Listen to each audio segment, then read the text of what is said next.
Fill her up. You're listening to the Gas Digital Network. Conceive, believe, achieve. Shut the f*** up.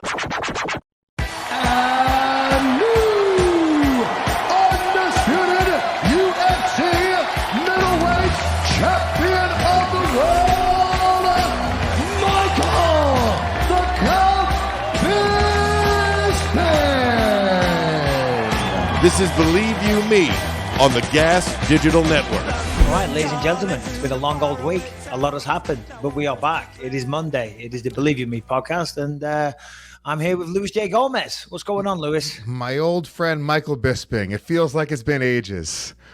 It feels nice. It's been a fucking nice. lovely, long week. It really is. Having to deal with you or Harrington. Absence makes the heart grow fonder. So they say. Yeah, they say. this is nice. And me and you have a nice long trip coming up, going to England a full week. So it's nice to take the foot off the gas a little bit before, because I think we might have killed each other in England if we hadn't been able to. Trust me, it was method to my madness, Lewis. Trust me. I knew what I was doing when I said let's cut it down to once a week. You're awesome, but you're kind of a small doses kind of guy, and I'm getting a large dose in England. So I'm like, we got to pull back on this interaction. It'll be okay. It'll be all good, man. Look, thank you guys for joining us on the show. You'll see I am in my new setup here. Me and Bisping both making changes in our lives. Mine's definitely a little gayer, but that's okay. We're not going to hold it against me. I like the purple, so you can make fun of it all you want. I see it in your face.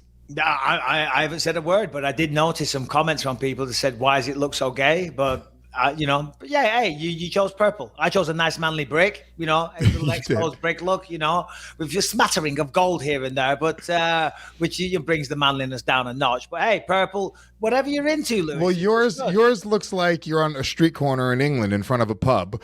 Mine looks like I'm in the bathroom of a gay club. Yours looks like you're in Soho in London, which no doubt you'll go and visit when you're over there. And rightly so, it's a very, very cool area. But if you want to go and there's a lot of rainbow flags around. That's what I'm saying. That's the joke I'm saying. That's where you look. That's where you look like you're at right now. But that's fine, by the way. Whatever, potato, whatever floats your boat, whatever you want to do. Pink, purple, red, blue. I couldn't care less. As long as you're here. Well, I'm very happy to be here. I almost thought I was going to die over the weekend. Shout out to Soul Joel's Comedy Club in Royersford, Pennsylvania. I got really, really sick. Saturday night, I was driving back from a show. It was a 2-hour drive. I got back right as the main card was starting, and I was already puking my brains out. And I spent 24 hours, every 15 to 20 minutes, puking into a bucket, which is, I do not wish that on my worst enemy. The nausea, in my opinion, is the absolute worst feeling you could have. Yeah, that's how I feel every time we're about to start this podcast. I have severe nausea. But no, you wouldn't wish it on your worst enemy, Lewis? No, not that. Really? Nope. I would. I'd wish way worse than that on my worst fucking enemy. I don't really have many enemies, but the ones that I do, I'd wish worse than a little bit of nausea. It's funny. I don't feel too crash hot myself either.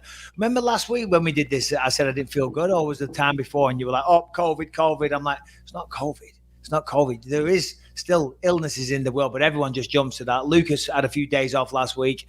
We got him checked out. Not COVID, of course, so thank God for that. But you'll be good. You'll be good. A couple of days or so, Lewis, and you'll be on the mend. Yeah, who knows what variant I have or you have? Who knows at this point? I got to be honest with you. I'm just happy to be alive. It was really fucking brutal, and but I did watch the fights in between puking. That's, by the way, that's how good the fights were on Saturday night, that I was able to still stay glued to my phone. I wasn't even watching the TV. I was watching them on my phone. My girlfriend was in the living room watching them on the TV, and I was just in bed puking in a bucket. But they were the whole time fucking super, super excited. Front to back. I mean, literally the entire main card was awesome. I didn't watch much of the prelims, but where do you want to start? Yeah, well, I was going to say, how can you say front to back? You just said to me 5 minutes ago off air that you didn't watch all of it. But yeah, the prelims were good as well. Prelims were really good. There were some great fights on there. I got to say UFC, and obviously I'm a UFC employee, so it seems like I'm swinging from their coattails, but the pay-per-views this year have just been incredible. Every single one of them. Everyone, and I was doing a call earlier for the documentary that I have coming out, and they wanted to know, they're trying to coincide it with marketing for next year. So they're like, when is a big fight planned for the UFC?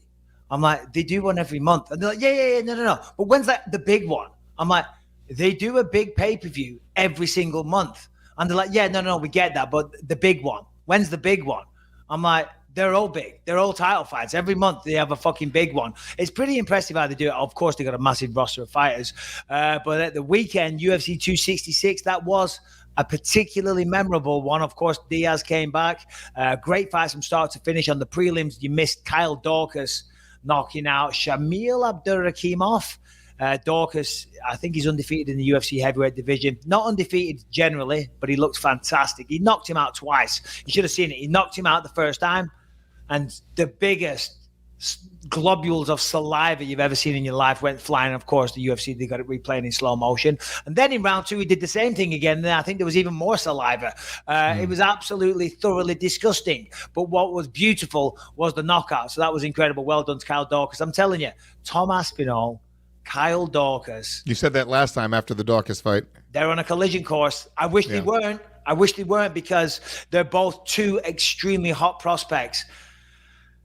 But there can only be one. As Highlander always said, there can only be one. And of course, they're far from title shots, the pair of them. But after the fight, I tell you what, Daukaus, he did the right thing. He called out nearly every heavyweight on the roster, you know? Yeah, I mean, I wouldn't say they're far away from title shots. We talked about this pretty extensively after, the last fight.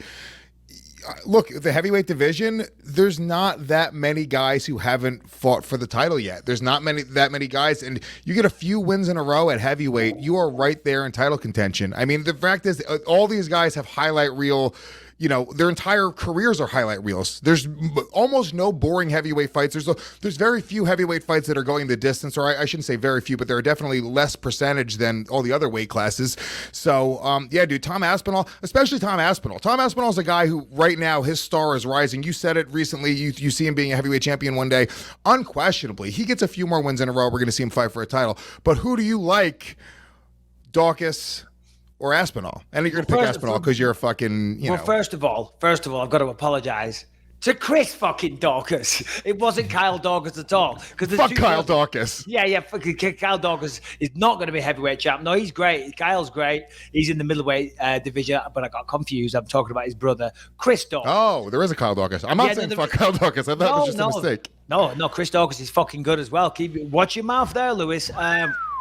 No, who's he beaten now? So he's 4 in a row in the UFC. Parker Porter, knockout. Rodrigo Nascimento, knockout. Alexei Oleinik, knockout. And then Shamil Abdurakhimov, knockout. Has this guy fought one guy with an easy name to say?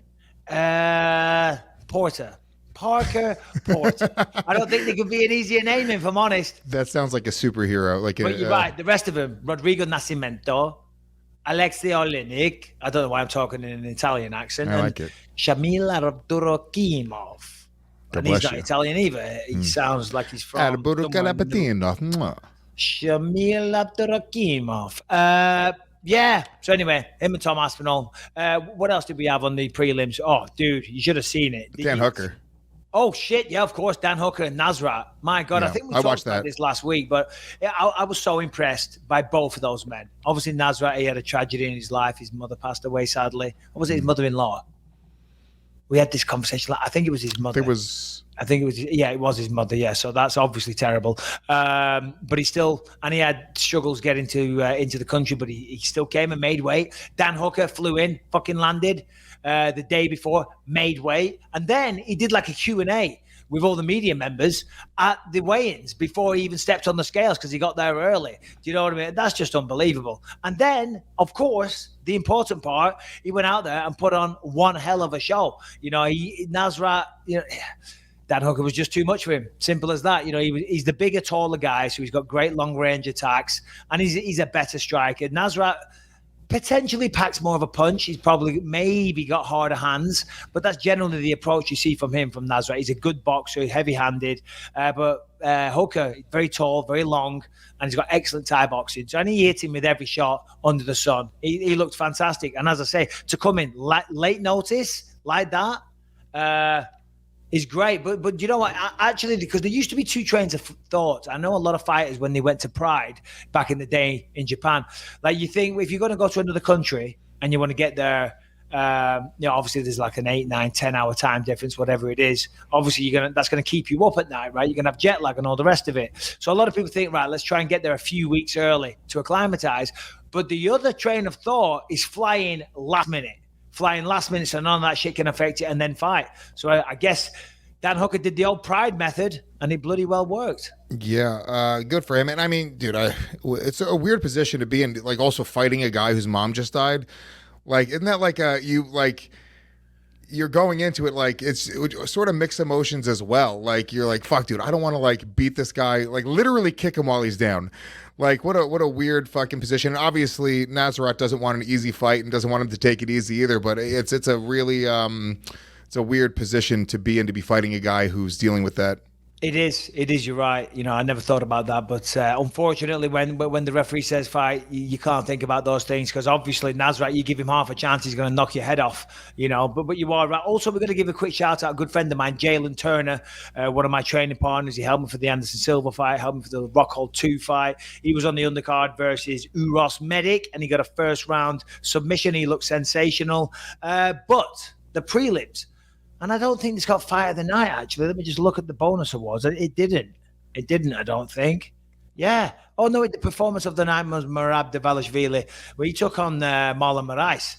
And how that didn't get fight of the night is beyond my understanding. Of course, I don't make those decisions. And, beauty is in the eye of the beholder, shall we say. And, it's subjective to what you're looking for. But Marlon Moraes was in a tough position. He's lost his last few. Remember, Marlon Moraes was a guy knocking everybody out with insane ability and speed and skills and power in his kicks and punches. And then he went on a losing streak, and he was under a lot of pressure. He went out there, lit Merab Dvalishvili up. And I mean, it was done. The fight was over. He collapsed badly on the floor, and then he was following up with ground and pound shots. And I think it was Keith Peterson. I'm thinking he's going to jump in now. He's going to stop this fight. But he let him continue. And to be fair, Merab just kind of moved and looked like he was still conscious, at least. And then got a takedown after almost being completely knocked out and proceeded to absolutely beat the shit out of Marlon Moraes. I think Marlon Moraes emptied the tank trying to get the finish, you know what I mean? And had nothing left to give. And at one point, Merab Dvalishvili was actually playing the drums on his head. He was like, literally, I swear to God, I'm not exaggerating. It was like he was playing the fucking drums. Made it to round 2, and then he got the finish. But man, what a fight that was. Wow, that's awesome. You remember, that reminds me of when Randy Couture was fighting Tito Ortiz, and he was just beating him so badly, he started smacking him on the ass and spanking him. Oh, that was great though, wasn't it? You know what I mean? Dude. What about, that's like the most emasculating thing ever. Not only are you getting your ass kicked in front of the entire world. At what you do. It's not even like you're getting like Chuck Liddell knocked out Tito. It is what it is. No, Randy Couture was beating Tito at what he did best. Yeah, no, but then he slaps him on the ass, That's great. It's great. You know what? Unfortunately, in this day and age, I don't think you could do that without getting some kind of uproar. Oh, what am I talking about? Anderson Silva pretty much penetrated Paulo Costa after he fucked him up. So what do I know? All right, let's get into this main card then. No, not Anderson, Israel. Oh, sorry.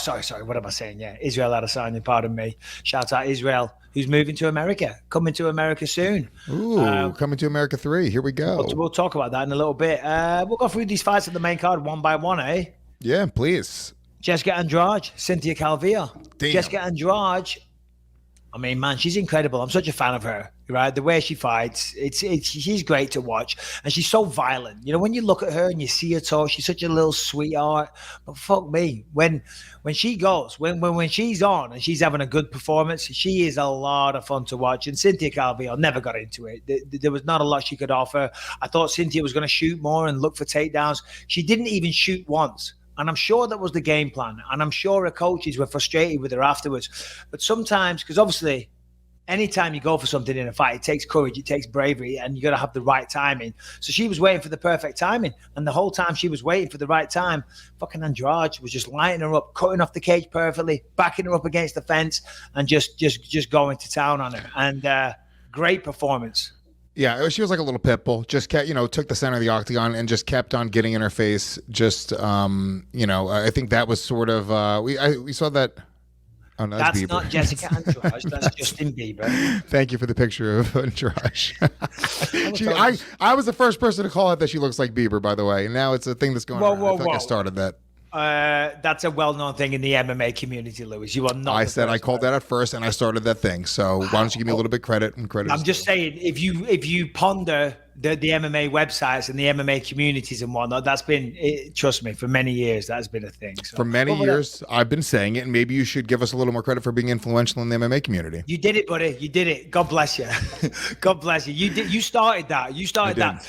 You are to blame for her actually looking like that as well. You molded and sculpted her DNA. Well, yeah, she leaned a little more into it when she heard me say that. She was like, "That's an angle. I like it." Yeah, no, dude, she just didn't give Cynthia a chance to get anything off. It was, a really, really aggressive, dominant performance. She's awesome. She's great. Yeah, I mean, there's nothing really more else to say about it except for, we saw, I think, that was effective also in the main event. We'll talk about that later on. But you just saw Volkanovski just take the center and just keep on going forward. And I think, they say the best defense is a good offense sometimes. They didn't even need to show any, or she didn't even need to show any defense because she was just interfaced the entire time. Yeah, Calvillo was just outmatched. She was too much for her. And George, I'm talking about, far, far, far too much. So, yeah, well done, well done. It's a shame for and George, because if Valentina Shevchenko wasn't around, there's a good chance she may be the champion. Of course, last time we saw her, she got crucified and crucifixed to death almost from Chevchenko. But listen, great win back in the win column. All right, gotta let you guys know today's episode is brought to you by BetterHelp. BetterHelp is an online professional counseling service, all done securely. You don't have to go and spend your time in traffic, which probably gives you more stress. Ironically, that's probably my number one stressor in my life, is when I'm dealing with traffic and running late. Well, guess what? You don't have to do that anymore because it's all done online, and it is such a great way to get professional counseling. Oh, yeah, traffic stress is a big one for me as well, certainly living in LA, and I'm sure New York's the same.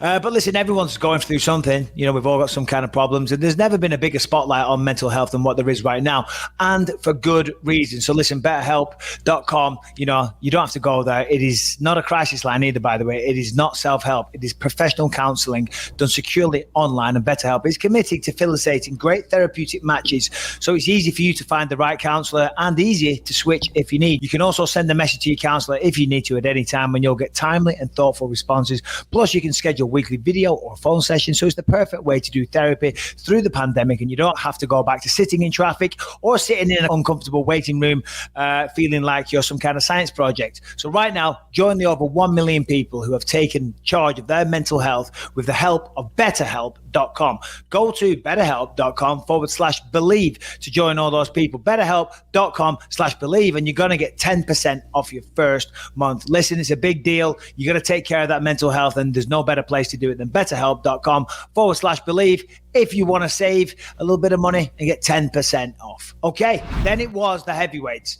Wasn't the best fight of the night, far from it, unfortunately. That one was a little bit of a snooze fest. Not a snooze fest, it was a much more strategic and tactical approach.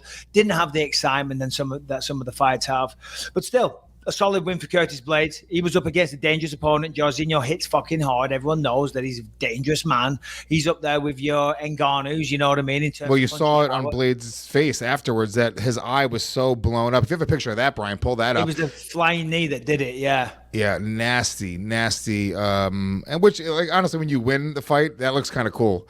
You look cooler at the end when you get your hand raised and it's got this nasty fucking, especially when it wasn't a super exciting fight. It's always nice to fight through a bit of adversity and still get the win. Do you know what I mean? Because it just makes the story even cooler. Like when I beat Anderson Silva and afterwards, doesn't look too bad there. That's not the best shot of it. At the end of it, you could really see it when he has his hand raised. It was swollen big time. Yeah, when I beat Anderson, I had to, I had about 5,000 little cuts on my face. It makes it even better when you're victorious. But still, Rosenstrike, tough guy. He's a tough guy and he hits fucking hard. So Curtis Blades took the path of least resistance. That's what you do. He's a kickboxer. No doubt working on wrestling and takedown defense like everybody does. He's down at American Top Team, so he's with a good gym now and good training partners. But if you're Curtis Blades, that's what you're going to do. You're going to take him down time and time again. That's essentially what he did. There was a little bit of stand-up here and there. Of course, every round starts on the feet. But, Curtis Blades, Curtis Blades, how many has he won now in a row? Let's have a look. Curtis Blades. Well, he lost his last one, didn't he, to what's-his-face? Is that his interview? Press play. Let's have a listen. Or I think that's just an image from the interview. Oh, just an image. Oh, you were looking for the thing. Curtis Blades, yeah, he lost to Derek Lewis last time out, didn't he? Oh, and then before that was on a 4-fight win streak. So that one against Lewis. If he'd have beaten Lewis, obviously he would have fought for the belt instead of Derek Lewis. But still, he's on the rebuild. He's on the comeback. Good win. Good win. Jorginho, he needs to make some changes in the way he fights. Not in the way he fights offensively, just defensively. His takedown defense is going to need some work. But saying that, there's not too many people with the wrestling ability of a Curtis Blades. You know, obviously DC was one of the best wrestlers. There's a Stipe Miocic out there, but there's not too many big time wrestlers like a Curtis Blades that that has the accolades that he has. So, but still, you do need good takedown defense. He was undefeated when he came into the UFC. Rosenstruck, right? He had a ton I of believe hype. so. He was like 9 or 10 in a row. Yeah, he had a ton of hype coming in. It was almost like Cyril Gahn. When Cyril Gahn came in, it was like they were talking about him like he was like this, that dude. I mean, obviously has holes with the wrestling. The problem is it wasn't a super close fight. You know what I'm saying? Like it wasn't like, it seems like to be a massive gap between the wrestling there. So I think he'll probably run into that unless he fixes that. But Curtis Blades, how far off is he from a title shot? Because he's never fought for a title, right? He's only fought. No, never fought for a belt. And the problem is, the heavyweight division's a mess, isn't it? We've got an interim champion, we've got a champion, and we've got no fucking idea when they're going to fight. They want to do it in Paris. That's just been legalized there in France. So fingers crossed that happens soon. Obviously, there's Jon Jones, but Jon Jones is fucking. He's gonna Jon Jones, isn't he? Unfortunately, Jon Jones is, oh my God. We'll get into that after the fight. After we talk about UFC 266, we'll talk about that. We'll talk about Dildo Danis. There's so much. There's quite a lot to get into. That's the good part about having a week between shows. You're right. We have a lot to discuss.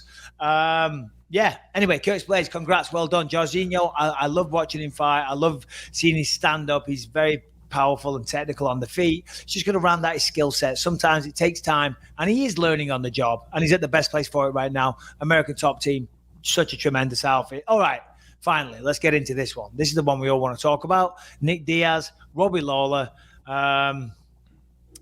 It was. Go on. Well, I was going to say we didn't speak about this before because it didn't happen yet. Like before the fight leading up, like Nick wanted to change weight.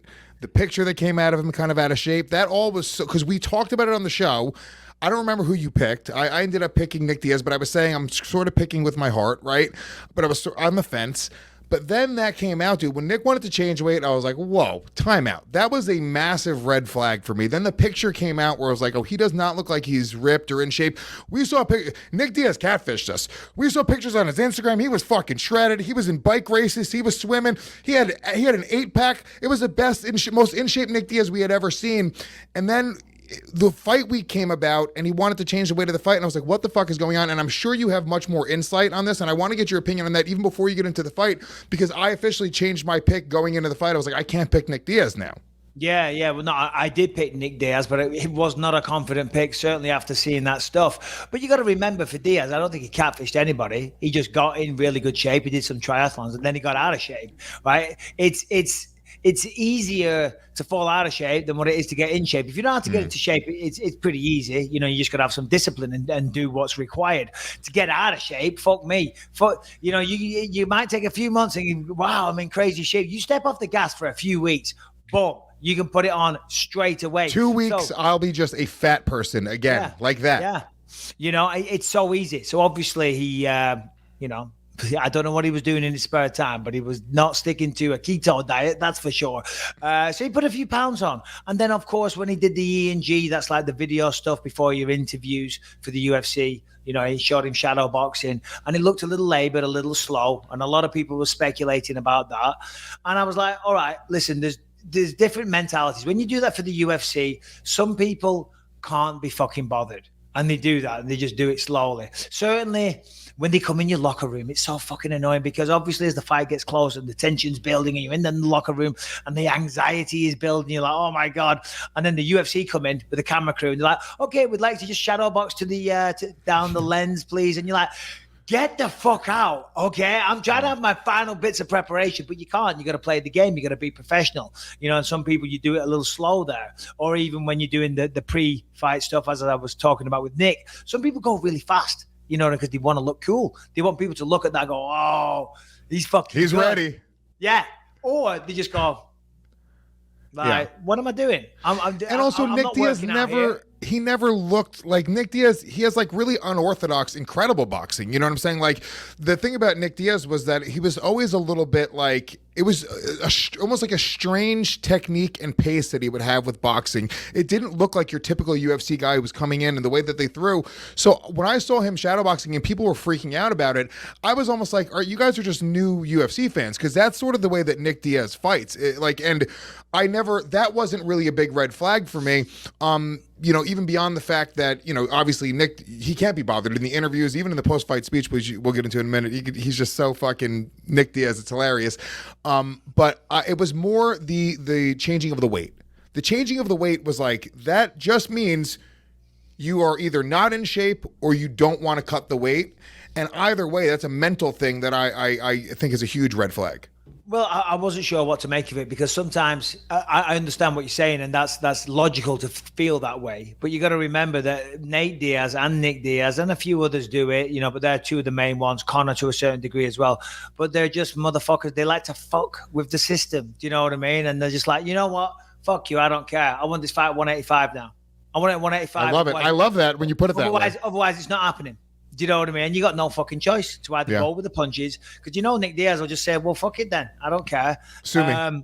So I wasn't overly you could sit there and try and figure out what it's done, but nobody knows other than Nick Diaz, and I didn't reach out to anyone in his circle. Jake Shields was tweeting some stuff yesterday, which was pretty interesting, but you just don't know. Anyway, the reality is, it sounds like, what he's saying is that he only had 6 weeks to train with that. Apparently, Jake Shields was saying yesterday on Twitter that, and I'm only going off what he tweeted. He said there's a lot of people, a lot of snakes, referring to his management, saying that they switched up the opponent, but Nick wasn't aware of it or something. Not the UFC, his management.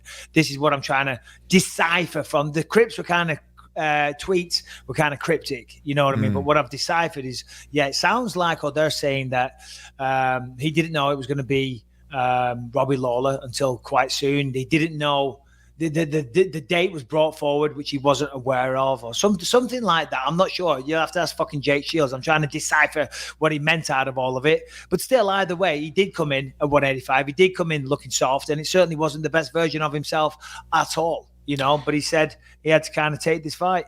Yeah, from in the post-fight speech, he said something like that. He was being cryptic, and he said sort of like, and I assumed he was referring to the UFC, like they were fucking around, but I guess it was his management. UFC aren't going to fuck you around like that. Yeah. You don't. You know what I mean? They're very professional when it comes to that. You get an opponent, and they want it to stick to that. And if somebody gets injured, then fair enough, that's what will happen. And if that was the case, we would have heard about it, because there would have been a different opponent originally. Of course. As I say, I don't know anything more than that. There were some tweets from Jake Shields, right? But other than that, there was no other known opponent. And honestly, I'm a fan of Nick Diaz, and I like everything about him. But how did he not know that it was? How did we know he's fighting Robbie Lawler and Nick Diaz doesn't? All you got to do is go on social media. I mean, he could have just Googled it and he could have figured it out. Do you know what I mean? If we know that he's fighting Nick Diaz, how the fuck does he? Robbie Lawler. How the fuck does he not know? Yeah. Do you know what I mean? I mean, who knows what was going on in Nick Diaz's mind? And it's part of the reason that we love Nick Diaz. I am a massive Diaz fan, and I was rooting for him the whole time. Look, the fight, he delivered. You talk shit all you want. It doesn't even matter. That first round of that fight was, in my opinion, round of the year. One of the most exciting and fun rounds. I mean, these guys just didn't give a fuck, and they fought exactly how we wanted them to fight.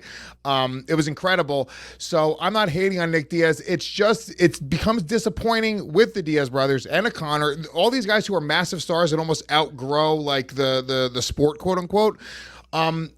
Because like when they stop playing by the rules, I feel like we suffer as fans because we don't see them fight as often. They're not taking it as seriously. Like, I want to see Nick Diaz on a title hunt, because I feel like Nick Diaz on a title hunt, after what I saw on Saturday night, I still think he's really fucking dangerous and can beat almost anybody put in front of him if it's the right mentality and in shape Nick Diaz. That was wild what we saw on Saturday night. It was such a fun fight, and I know the way it ended, it was a little bit disappointing for some people. But look, Robbie Lawler also came in as a killer on Saturday night, so I think it was more a testament to how good Robbie Lawler was, and he put Nick Diaz out like that, and how good Nick Diaz was to be out of shape and still look that good, all things considered, after 7 years off. Yeah, well, he still had 6 weeks to train for it. He said he only had a 6-week camp. That's still quite a significant amount of time. A typical training camp is 8 weeks, but for a lot of people, that's too long. You start overtraining.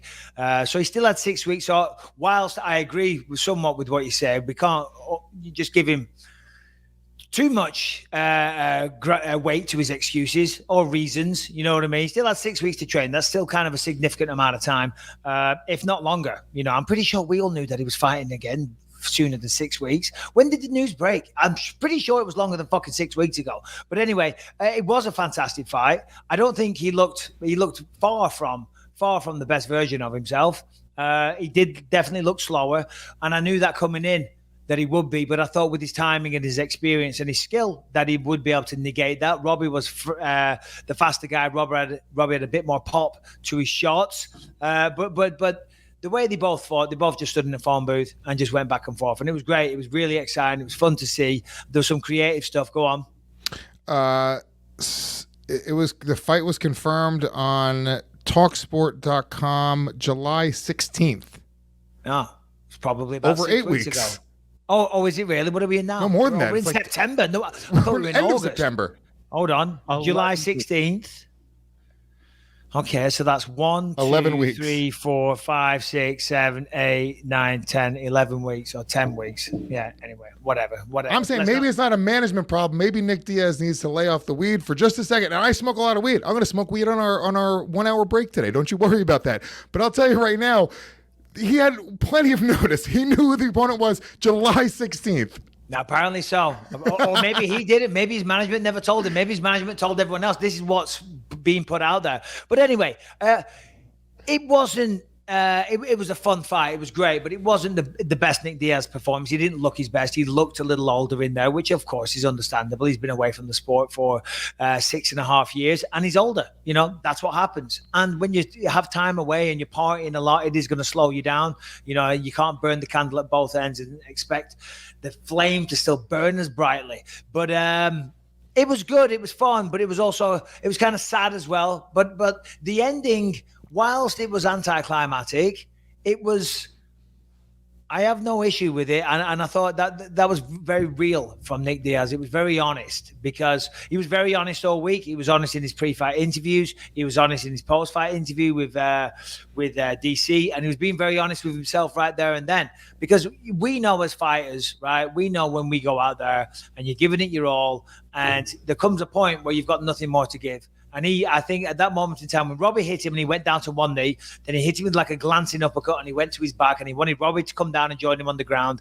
Robbie correctly and very smartly and wisely said, "Nah, fuck that. Get back on your feet because you don't want to play around in the guard with Nick Diaz in a fight that it looks like he's close to finishing on the feet. So fuck that, come back up."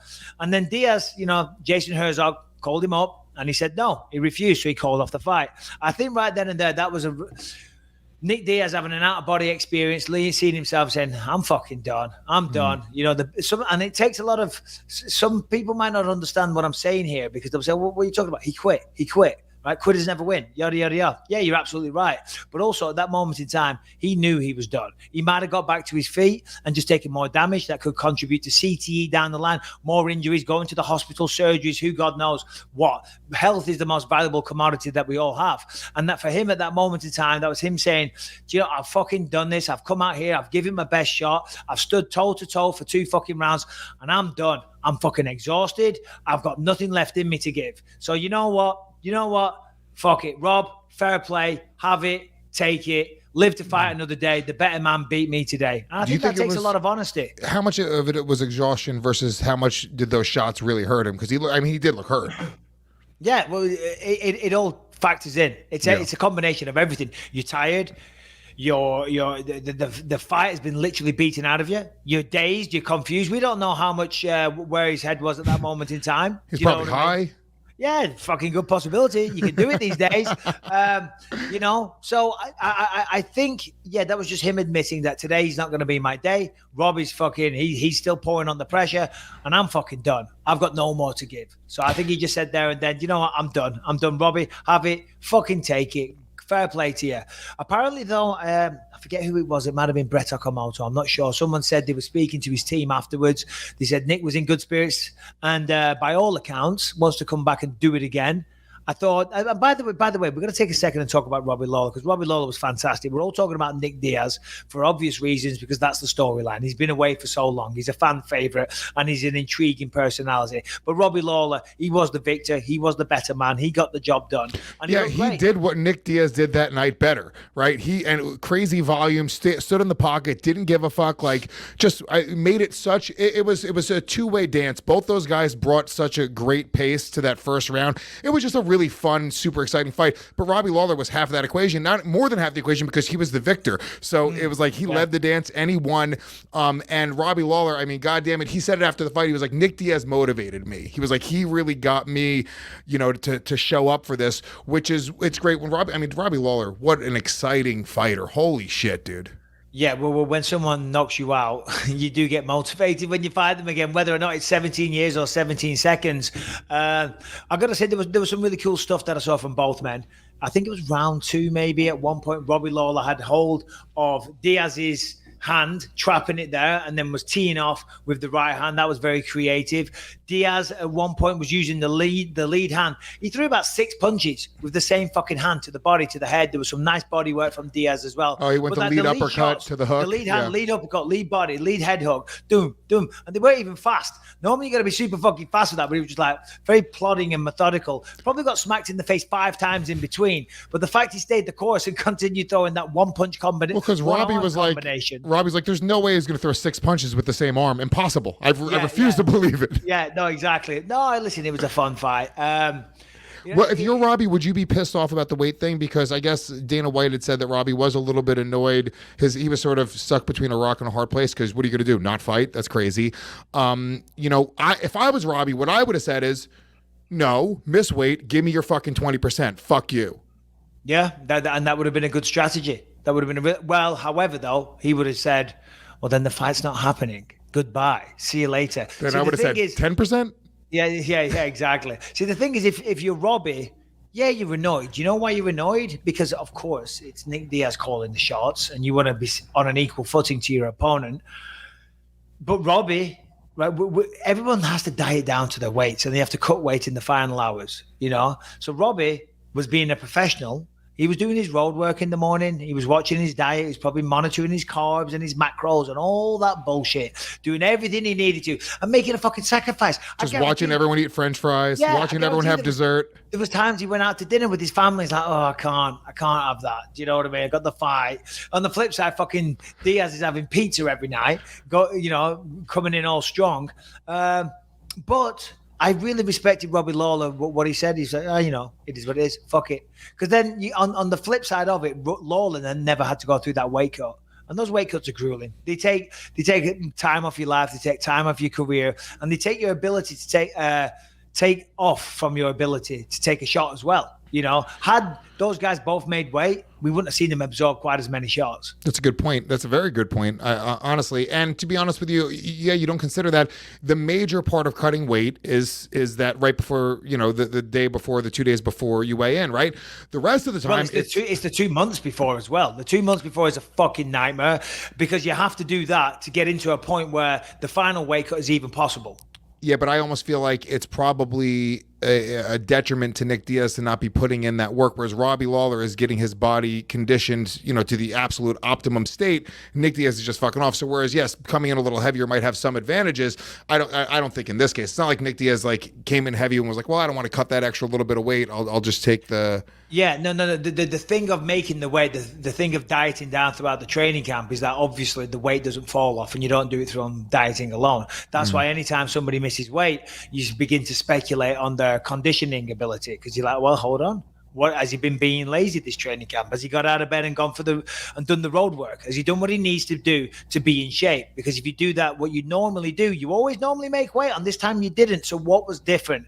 But anyway, whatever. I thought Diaz was refreshingly honest, and he's always weird and a little cryptic in his interviews. You know, I like. He's an autistic thug. It's hilarious. Like, he can't make eye contact with anyone, but he's dangerous. It's the best. Old Rob. He's like, well, fucking, I think you're just as old, buddy. But yeah, it was great. You know, congrats to both men. Great fight, and I'm glad they both got a bonus out of it. God bless them. Yeah, he's awesome. So what do you see next for both of these guys? So let's say we see Nick Diaz in the octagon again. We'll see. I mean, maybe he was in good spirits. Maybe he's saying he'll begin again. It was a very, very long time, you know, since we had last seen him. I say it's 50-50 shot. But if he does fight again, do you want to see him at 185? Do you want to see him at 170? Who do you want to see him fight? Well, he should fight at 170 for sure. 185, he didn't look all that, and it allows you to step off the gas, as I said, in training camps. And 170 would be the optimal weight class. I don't know. Certainly, because he was talking. There was talk of Kamaru Usman this week. Do you know what I mean? It's like, no, that's never going to happen. That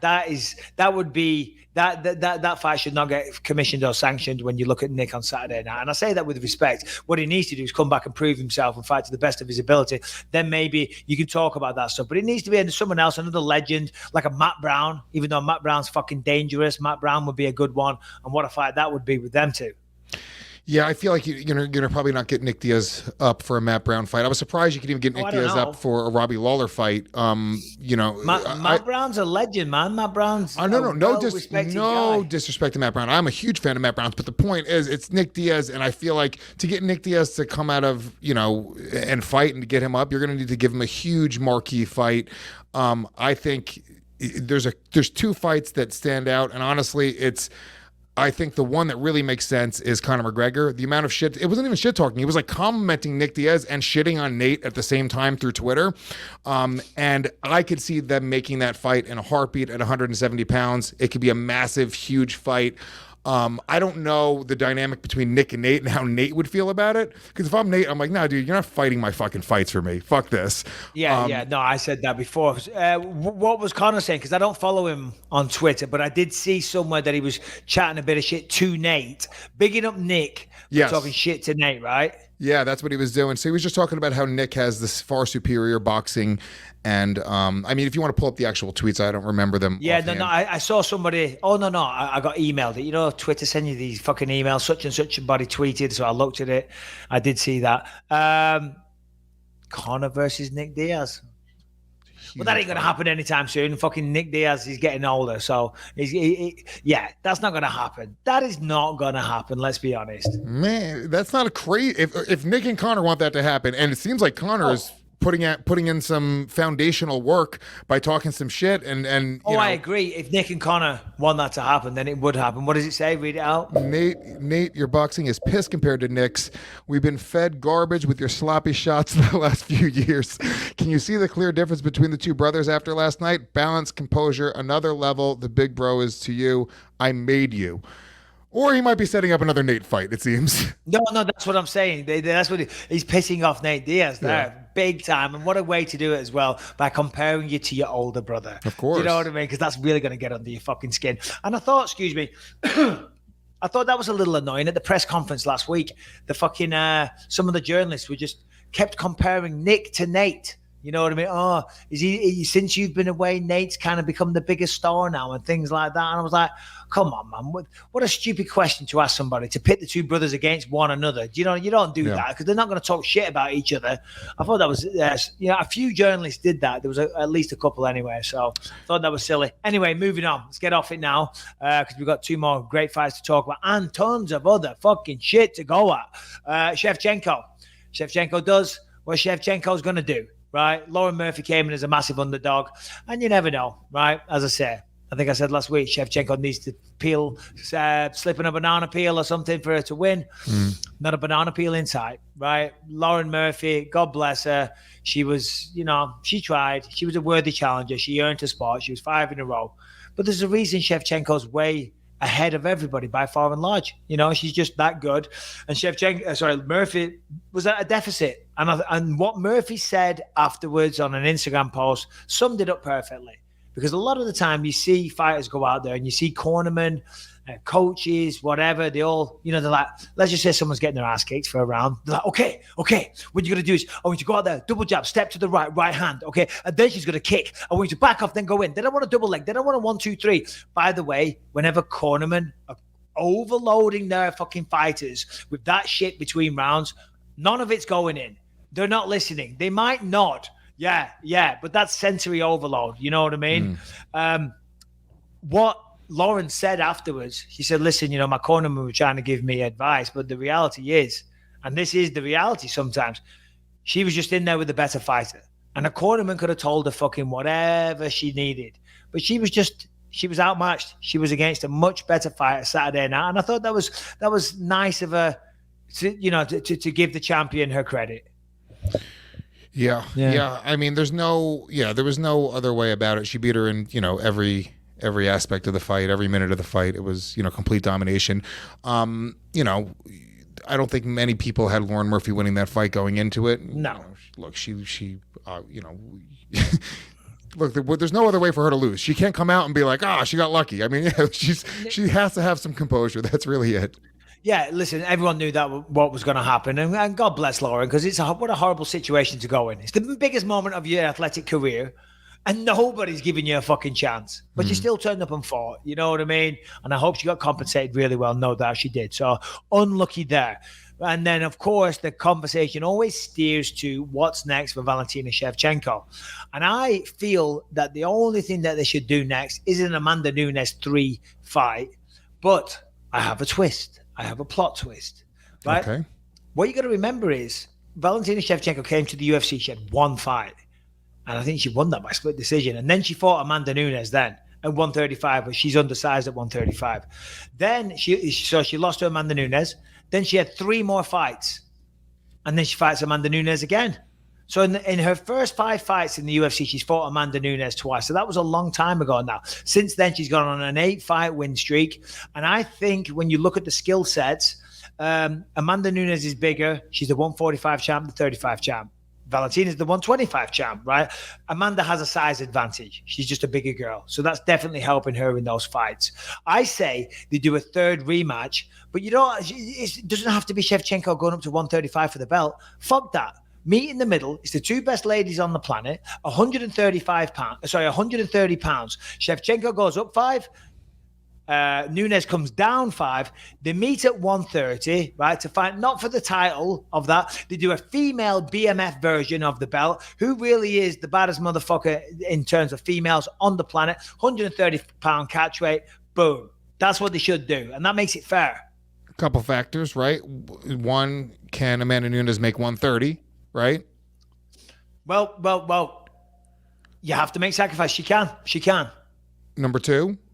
If you're Shevchenko, aren't you going like 5 more pounds? Fuck that. I want a title. I want that 135-pound title. If I'm Shevchenko, it seems like there's less upside for her. BMF, fine, sure. But then if she beats her at 130 and doesn't get the title, wouldn't she get herself?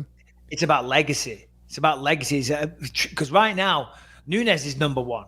Shevchenko's number 2, right? Because she's beaten her twice. Fight. And listen, by the way, I'm a massive fan of Amanda Nunes. I'm not talking shit about Nunes. I'm just saying, if I was managing Shevchenko, that would be my approach. And in terms of legacy, let's see who truly is the best. See, because going at 135 or 45 even, the odds are stacked in favor of Nunes. It's Shevchenko that's coming up. She's a smaller person. So listen, whatever. I'd like to see them fight again either way. I just thought 130 is a nice little compromise on the weight issue. Yeah, look, I understand that completely, and sure, I think that is, a great plan. I'm just saying, if I'm Shevchenko's team, I'm like, for that extra 5 pounds, and even you as a fighter, would you do that? So, for legacy purposes, the 205-pound champion, you're about to fight this guy, and they're like, all right, we'll do it at a catch weight for 200 pounds, no title on the line, though. From your perspective, you're already the 185. That's what Nick Diaz wanted to do with me. Well, Nick Diaz is... No, I know it never happened. we never did it. But he was like, we'll fight at a catch weight. Listen, would you do that though? But yeah, of course. If there was me and someone else, and we were in different weight classes, and we were considered the 2 best, and I'd gone up to his weight class twice, and I'd been beaten twice, I'd 100%, hold on, motherfucker. Let's stop doing it. Why am I coming up to your weight? Why don't we meet in the motherfucking middle? Make this fair. Because that's how it should be. And it's not for the belts. You're a champ. I am a champ. Let's settle this once and for all. Say, use the best, and we'll meet in the middle. Yeah. But if I'm Nunes, I'm like, well, fuck that. I'd rather get 3 titles. I'll come down to 125 and take your fucking title. You just said, can she make 130? I don't think she can. 125. What She's going to cut her leg off. Anyway, we'll move on from there because we've got the main event to get to. Shevchenko, she's always amazing. She's incredible. And do you know what? She was awesome on the microphone, and she was great at the post-fight press conference. And she always has a lot of nice things to say. And she said, she stuck up for the ring girls. Remember recently, Khabib came out and he was like, saying that they were useless and things like that these days. Oh, these ring girls, they make me sick. They just dance and walk. A beautiful woman is decoration, no matter what the circumstance. Beautiful woman is decoration. Right? See if you can find that, Brian, at the post-fight press conference, because it's kind of interesting what she sounds like my uncle. Beautiful women is the nice decoration. That's exactly what she was saying. I agree. She was basically, sticking up for the ring girls, which was beautiful nice. Woman should be seen, should not be heard. Nice for her, sticking up for her strong and independent females. Oh, here we go. Well done, Bri. On your walk back to the locker room, you made a detour to the ring girls. They seemed surprised, as many of us were. What was that all about? Beautiful women, decoration of any event. And I want people to know that. And no one have right to say that they are useless, because they are on the place where they have to be. They were here at the beginning. And it's like, no matter, you will come in any event, you will see beautiful women. And you, as a man, like everyone, enjoy it. It's kind of like beautiful, right?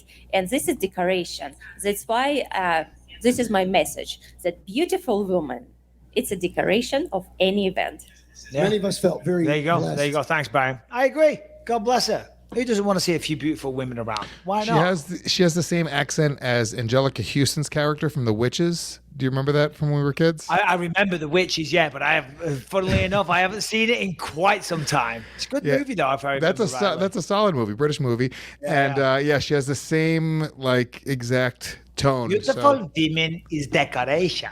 Yeah, she's great. She's fucking awesome. And the ring girls are loving that as well. Because who better to fight your battle than one of the pound-for-pound greatest that ever lived? Fantastic. All right, main event. Let's get into it. Ortega, Volkanovski. Fuck me. What a fight. Yeah. What a fight. I'll tell you this. Obviously, we'll talk about Volkanovski. He was the victor. He's the champ. He was incredible. But I was impressed with Brian Ortega, man. The fucking heart of this kid. It's unbelievable. It wasn't an easy fight for him. And he got his ass kicked a lot of the time, but he still almost came close to finishing the fight on a couple of occasions, right? I mean, the way that when he caught that kick and dropped Volkanovski with the jab, all right, he was off balance, but whatever, he put him down, and then he fucking leapt on him like Spider-Man, fucking jumped on him straight away and locked up that fucking mounted guillotine. I was like, holy shit. I mean, that's how quick this guy can act. You know what I mean? And it was down to the conditioning of Volkanovski that he got out of that submission. Because listen, if you're in a fight, as I said before about Nick Diaz, you're in a fight, you're tired, but you're still going, and you need that minute rest between rounds to get your mojo back. You're fucking exhausted. It doesn't matter how fit you are, because your output makes you tired. You have to leave it all out there. So you're tired, and the next minute you've got someone squeezing your fucking windpipe, restricting the blood flow of oxygen and blood to your brain. That's miserable. And you want to give up and you want to quit. But because he was in good shape, that allowed him to squirm and wriggle just enough just to get out. And then, of course, end of round 4, because Volkanovski put a beating on the guy.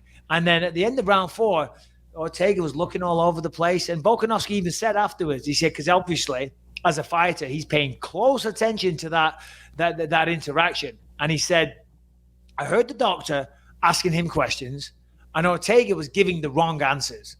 So I thought in my mind, this is about to be stopped. It's about to be stopped. And then at the last minute, Ortega said one finger. And he said, yeah, you're good. You can fight. And he wasn't giving wrong answers. Were you watching between the rounds? Yeah. You see what he was talking about? he wasn't even giving wrong answers. He was like very confused. No, he was walking left and right. And they're like, "Oh, Yeah. dickhead, here, over here. Yeah. We're trying to talk to you. We're asking you questions." Like, "Oh, I'm going that way." He Anyway, was like looking at butterflies. but Volkanovski was like, "Oh, well, whatever. The fight's continued, but I'm about to finish him right now." And he thought he was going to go out there in round 5 and have it easy, which you could forgive him for thinking that. And he's like, "Hold on a minute, he's firing back. He's fighting me." That was He's having a Ortega's best decent round, probably. Yeah, I know. So that's what I'm saying. Brian Ortega, you got to have respect for this man. My God. Yeah, Brian Ortega. I mean, honestly, yeah. Before we get into Volkanovski, obviously, what a fucking warrior! What an absolute badass. Where also his walkout thought was a little cringe, but I liked it more than I hated it. Like the with the masks they were wearing. Like I know. At first, I was like, oh, cringy. And he would have got paid good money for that. Because they're probably sponsored. Well, I don't know. I see them on Instagram. You could buy those masks. Completely an assumption at my end. Completely an assumption. And as we know, assume makes an ass of you and me, right? So maybe I'm completely wrong. But Venom 2, starring Tom Hardy, sponsored that event. And they were Venom masks. So that might have been a little side deal that Brian Ortega got. Like one time when I fought CB Dollaway, I had a little sponsorship opportunity through Bud Light. They did a competition where it's Tommy or something, and I walked out with a Bud Light t-shirt on. Tommy was like the guy, and I got some money. So there's these little marketing opportunities that pop up here and there. So I don't know, maybe I'm completely wrong. Maybe Ortega and his team thought that was a badass mask and we're fucking wearing them, and it's a really big coincidence that Venom 2 sponsored the UFC. Maybe I'm wrong, maybe I'm right. Either way, who gives a fuck? I thought it was cool. It was cool. It was a little cringe, but more cool than cringe. Yeah, dude, it was the third round was incredible. And you got to give Volkanovski credit because, like, dude, he had that guillotine so deep, and he was mounted, and you saw. I mean, it was crazy. Like, it was so deep, and you just saw Volkanovski's legs just wiggling, like he was dying. Like it was the lights were going out on him, and it was like, oh my god, dude, Brian Ortega just fucking Hail Mary guillotine this guy and won, and. After he got out of it, which was just incredible I don't even know how he got out of it. I mean, he was just getting his hand in there slowly but surely. He got up and with the fucking craziest ferocity started delivering ground and pound to him. Like nothing had happened. Like he wasn't just knocked down. Like his breathing wasn't restricted for a full 45 seconds. He was able to recover that quickly. And that was like, holy shit, dude. Yeah, it was so deep. Look. Yeah, that's what you do when you said he was kind of squirming around a lot. You're moving around because you're just trying to create any kind of movement. And the more movement and the more you move and they move, you start making little gaps. Of course, what you want to do is you want to get your fingers in there, separate the grip. But when it's tight as fuck, and when you are called Alexander Volkanovski and you have no neck, because let's be honest, what is he, 5'4"? Do you know what I mean? He's not known for his long neck. Do you know what I mean? So that helped him. At that moment, the structure of his body and having, a shorter stature definitely was his friend on that occasion. And let's talk about the triangle as well. Yeah. When T-City locked that triangle in, I thought, oh, it's done. That's his signature move. That's what he's known for. That's what his namesake, T-City, Triangle City. And it was fucking locked in. And again, it wasn't even like the most technical escape that Volkanovski did, but it was round 4.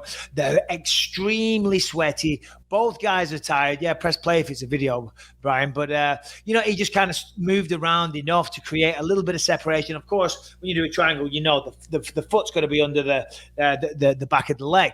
And if you move around, it's slowly, boom, and then it's gone. You know what I mean? So fucking exciting stuff. I was on the edge of my seat watching that the whole time. Both guys, absolutely fantastic. I loved it. Tremendous fight. I think that was the best featherweight fight of all time. Oh, I agree. Yeah, I agree. It was awesome. Volkanovski, I was saying earlier, like, just took control. I think that was like a really big factor in that fight. In that first and second round, him just sort of taking the center and just popping him with that jab over and over and over again.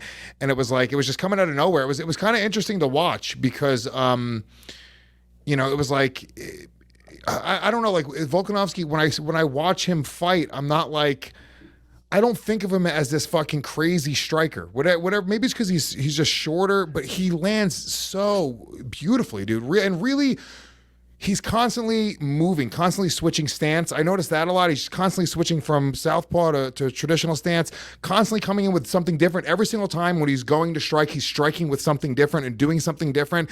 And once again, Ortega, similar to the Andrade fight, just couldn't catch up with the pace of what Volkanovski was bringing to him. Volkanovski is extremely technical, and he's very elusive and he's hard to hit. I think I mentioned it on the last show when Ortega and Volkanovski both fought Holloway. Volkanovski fought Holloway twice. Volkanovski absorbed less strikes in 2 fights from Holloway than what Ortega did in 1 with Holloway. And that just says it there, how elusive and how well he moves and how good defensively he is. Because you got to be, fighting, there's 2 parts to it. You got to have great offense. Of course, it's primarily an offensive art. But you've also got to have great defense as well. If you haven't got good defense, you're going to get your fucking ass kicked. You're going to eat shots. You're going to get knocked out. You're going to get hurt. You're going to get injured. So, yeah, Volkanovski, he's way more...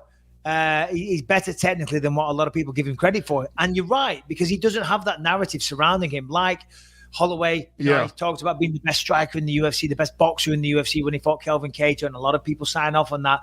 Fucking Volkanovski beat him twice, regardless of what fucking people think and what opinion they have. And granted, I was one of those that thought Holloway beat him the second time in a crazy close match. But still, regardless, he beat fucking Holloway twice. The feints and the counters were incredible. Landed a bunch of just really nice, just right hand counters on Ortega that just looked brutal. The right hand was the money shot. He was coming over that a lot. Yeah. Anytime you fight someone taller, the overhand bite is the money shot every time. And Ortega's got a fucking chin as well, because he took a lot of shots. And well, you saw the state of his face at the end of it. He was not a pretty boy. But still, it's also nice to watch throughout the fight the respect that they have for each other, because they did dislike each other heavily coming into this fight because of the Ultimate Fighter. And you saw, I think it was going maybe halfway through to the 5th round, they had a moment where they stopped and touched. Yeah, it was a cool little moment. You see that? It's almost like at this point, well, you have to. You have to. Do you know what I mean? Because you can talk whole shit going into it. You say, I'm going to kick your ass. And if you kick their ass, great. But then you're like, hold on a minute. This isn't going quite how I planned it. So you know what? God bless you. I mean, look at that. I mean, Ortega's face says it all. Incredible. Beautiful fight. Now who's ugly?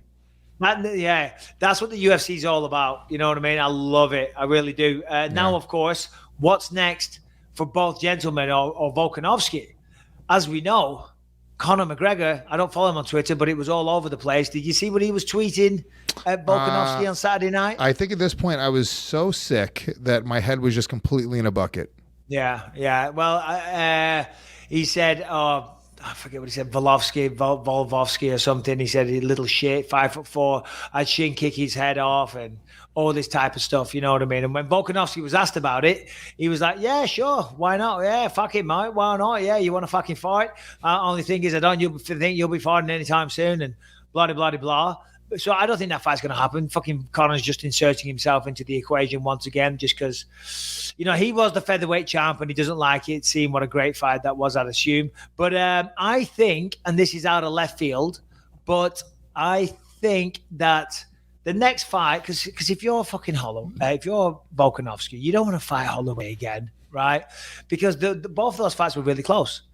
But of course, the next best guy in the division by far is Max Holloway, right? Now, Max Holloway's fighting Yair Rodriguez. That's a good fight, really good fight. And I think Yair will be competitive.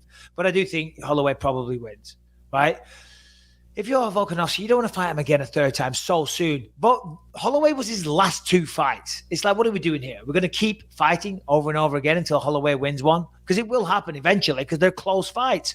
I think, and of course, he is fighting Yair, and there's going to be a bit of time in between those fights, and someone might get injured. I say while we wait, because of course, if Yair wins, he should be the next guy. And so should Holloway, let's be honest. It would just suck for Volkanovski if it was. I say the next fight, and it'd be an intriguing matchup, and it'd be a good title fight, and it's a guy with a lot of hype. Henry Cejudo, Triple C, King of Cringe, because he's been calling him out. I think that's a great next fight. I think it'd be a good one for Volkanovski. I think it's some nice name recognition and nice name brand value, for Volkanovski to sell some pay-per-views, maybe a co-main event on a big pay-per-view. That'd do good numbers. Yeah, those guys, you have them fighting a shoebox. half a shoebox. No, I'm just a fucking around. child's shoebox. No, Has Cejudo fought at 145? no, he hasn't. No, but he's been never. calling him out. He's been talking about it. Great fight. He said, I want to be the quadruple C. He's been tweeting quite a lot about it in recent months. So I'd like that. Honestly, I think I'd be more interested in watching Volkanovski test the waters at 155. I know he had mentioned something about that as well. I think Charles Oliveira, that's a very winnable fight for Volkanovski. Dustin Poirier, I think is a tougher fight. But I think Volkanovski's got nothing to lose moving up to 155. He's got everything to lose. Cejudo comes up, Yeah, but it's not that simple. You can't just start jumping around fucking weight classes. You know what I mean? And the UFC have to allow that because that isn't going to happen. I think Volkanovski did so much Saturday night to, like, he just really put a stamp on the level of respect everyone has on his name. Oh yeah. This was because, like, honestly, the Holloway fights, they were incredible fights, but because they were so close, I think it just sort of, like, whatever it is, it when you have fights that are that close, I think that it makes you go like, all right, well, this guy's human. This guy's beatable. The next guy can figure out something from that game plan and bring it to the next fight. That was such a great version of Volkanovski. I mean, that was the best version of Volkanovski. It was a way better version than we saw him against Max. So this is the quote right here that Harrington put it in the chat from Cejudo. Read it out. Dana White, if you're listening, this is a real message. Forget the cringe, forget the persona. This is a straight up me. I am the greatest combat athlete of all time, and I will promise you, give me that opportunity, I will knock Volkanovski out in less than 3 rounds. I like that. He dropped the cringe. See, told you. And hey, listen, UFC would make that fight. Volkanovski would take that fight. Of course, Cejudo wants that fight. And right now, with Holloway and Yair matched up, I think that makes perfect sense. Makes perfect sense. Be a good one. So that's it. That's the UFC 266 portion of the show wrapped up because we got a lot of other stuff to talk about. Oh, yeah. It's a big news scandal. week. Got a lot of scandal going on right now. We had Jon Jones. We got Dillon Danis getting arrested. Jon Jones getting arrested. And we got... Who's getting the shame bell this week? Who knows? We're going to take a quick break, but somebody's getting the shame bell this week. What do you think? Jon Jones or Dillon Danis? Let's go into Dillon Danis because I don't want to shit on Jon Jones. I want to try and keep it somewhat respectful. But I'm very happy to shit on Dillon Danis because it's fucking hilarious. Here's a guy. He's a total dickhead. He's a fraud. He's out there. I don't even like talking about him. And by the way, I'm not the type of guy to kick a man while he's down. I don't like to do that. I just said with John, I don't want to do that. If someone's going through problems and going through a tough time in their life or just making dumb fucking decisions, either way, I don't want to kick a man while they're down. And he's also a heavyweight that you might run into at a UFC event. That's a good point as well. Let's be honest. You can fucking run into Dillon Danis all day long. Dillon Danis is a total fucking dickhead, and he doesn't deserve that same kind of what's the word I'm looking for? Same kind of respect. Shall we say? That's a good one. All right, so I'm not the type of guy to kick a man while he's down, Lewis. I'm really not. But unfortunately, that little cockroach Dillon Danis, he was just a stain. He's a stain on mixed martial arts and the jiu-jitsu world. No one fucking likes him. Oh, the jiu-jitsu world, they don't like him. The MMA world, he is not fucking popular. I don't know anyone that has a good thing to say about him. And he's such a cocky little dickhead. And he's out there making threats on social media. In fact, today, he went out there, put that up, Brian. This is on his story. Someone tweeted me today, said you should check out Dillon's story. And there it is. If I ever see Mike Bisping in person, I will knock him clean out. Okay. All right. Ooh, I'm terrified. I'm going to be staying in. In fact, I'm going to fly to England this weekend to avoid him. Fucking little knobhead. Fucking little knobhead. I mean, at this point, if you see Dillon Danis, it would sound that nothing's going to go down. I mean, he's just talking Zero. shit. He likes to talk shit. But if you saw him, would you say anything to him? I wouldn't give him the time of day. I'm not going to lower myself to his level. You know what I mean? As I say, I've matured these days. Like that Bourbon Street dickhead punched me in the face and walked away. I'm not going to lower myself to I'm not going to waste any mental energy. I'll talk shit about him on the podcast simply because he's in the news and he got arrested last week and choked out by a bouncer that doesn't do jiu-jitsu. For the greatest jiu-jitsu mind ever. I mean, come on. This is great. Let's just talk about this story first before we get into that. I mean, look, I'm going to make it very clear to Dillon Danis. If you see Bisping, you can punch him directly in the face. He just said very clearly he's not going to do shit. So this is your opportunity. He wouldn't have the balls to do it, though. He's talking out of his ass. The guy he proclaims to be a fighter. He's had 2 fights in Bellator. He hasn't fought for years. He doesn't fight. He's just a troll. He's just a little shit. He carries Conor McGregor's bags, you know what I mean? And he's just trying to model himself on that. And he's not Conor McGregor. Conor had an incredibly successful MMA career. Fucking Dillon Danis hasn't done shit. He's beat a couple of fucking no marks on losing records in Bellator. 2 people. That's it.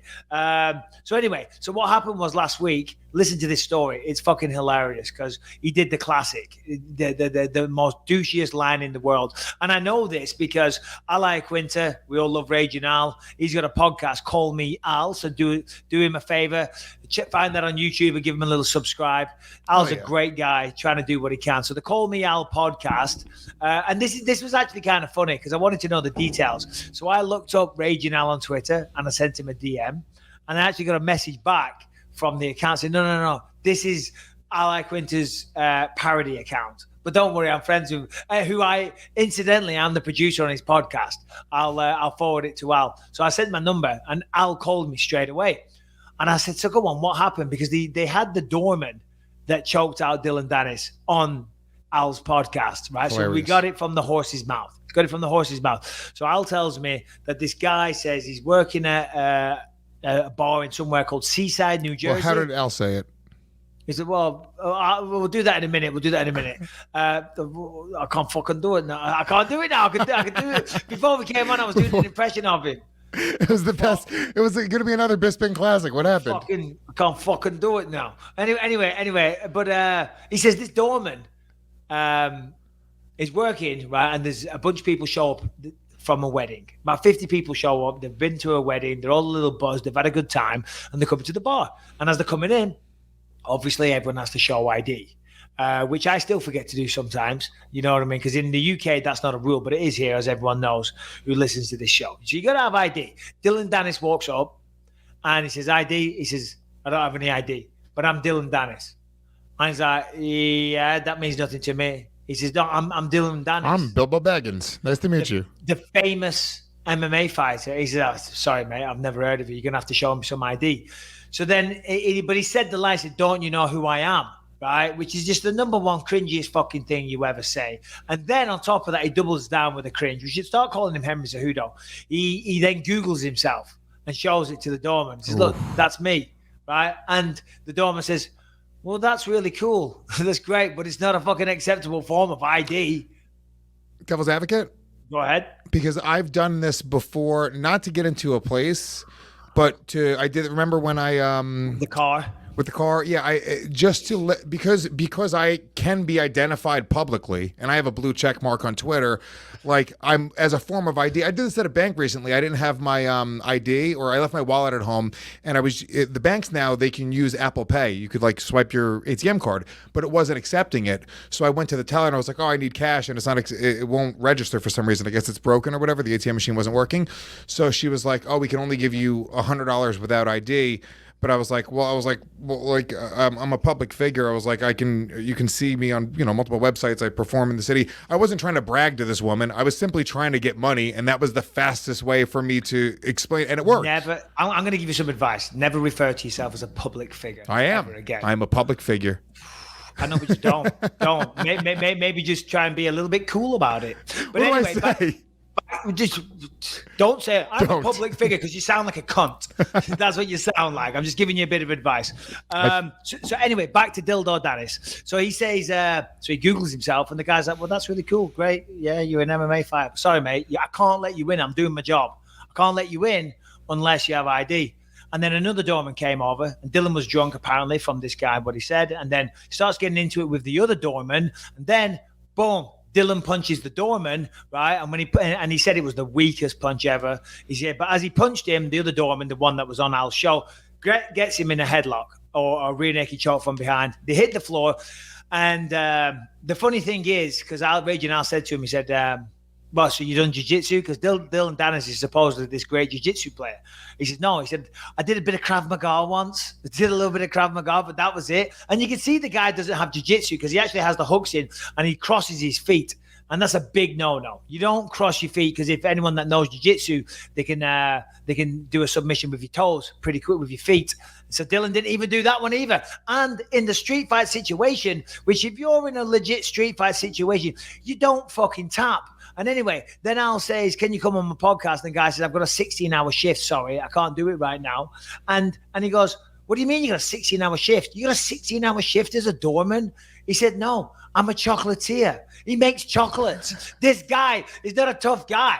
He's a doorman, he's a chocolatier, and he's done a bit of Krav Maga, and he fucking choked out Dillon Danis. I got to be honest with you. When you give me that guy's credentials, he sounds like the most interesting man on the planet. Yeah, no, he does. Sounds like a great guy. Brian, let's all have a look at Dillon's expense. Press play. Can't really do zooming in, but yeah. I mean, I gotta say, seeing that mugshot of Dillon. Wait, is Dillon doing the thing like he's giving a thumbs up to the crowd? Like, no, I got this. And then the cops show up and off he goes. Gets arrested. Well, that's crazy. That's crazy that he was able to even subdue him. Even if he was absolutely hammered, I would almost feel like his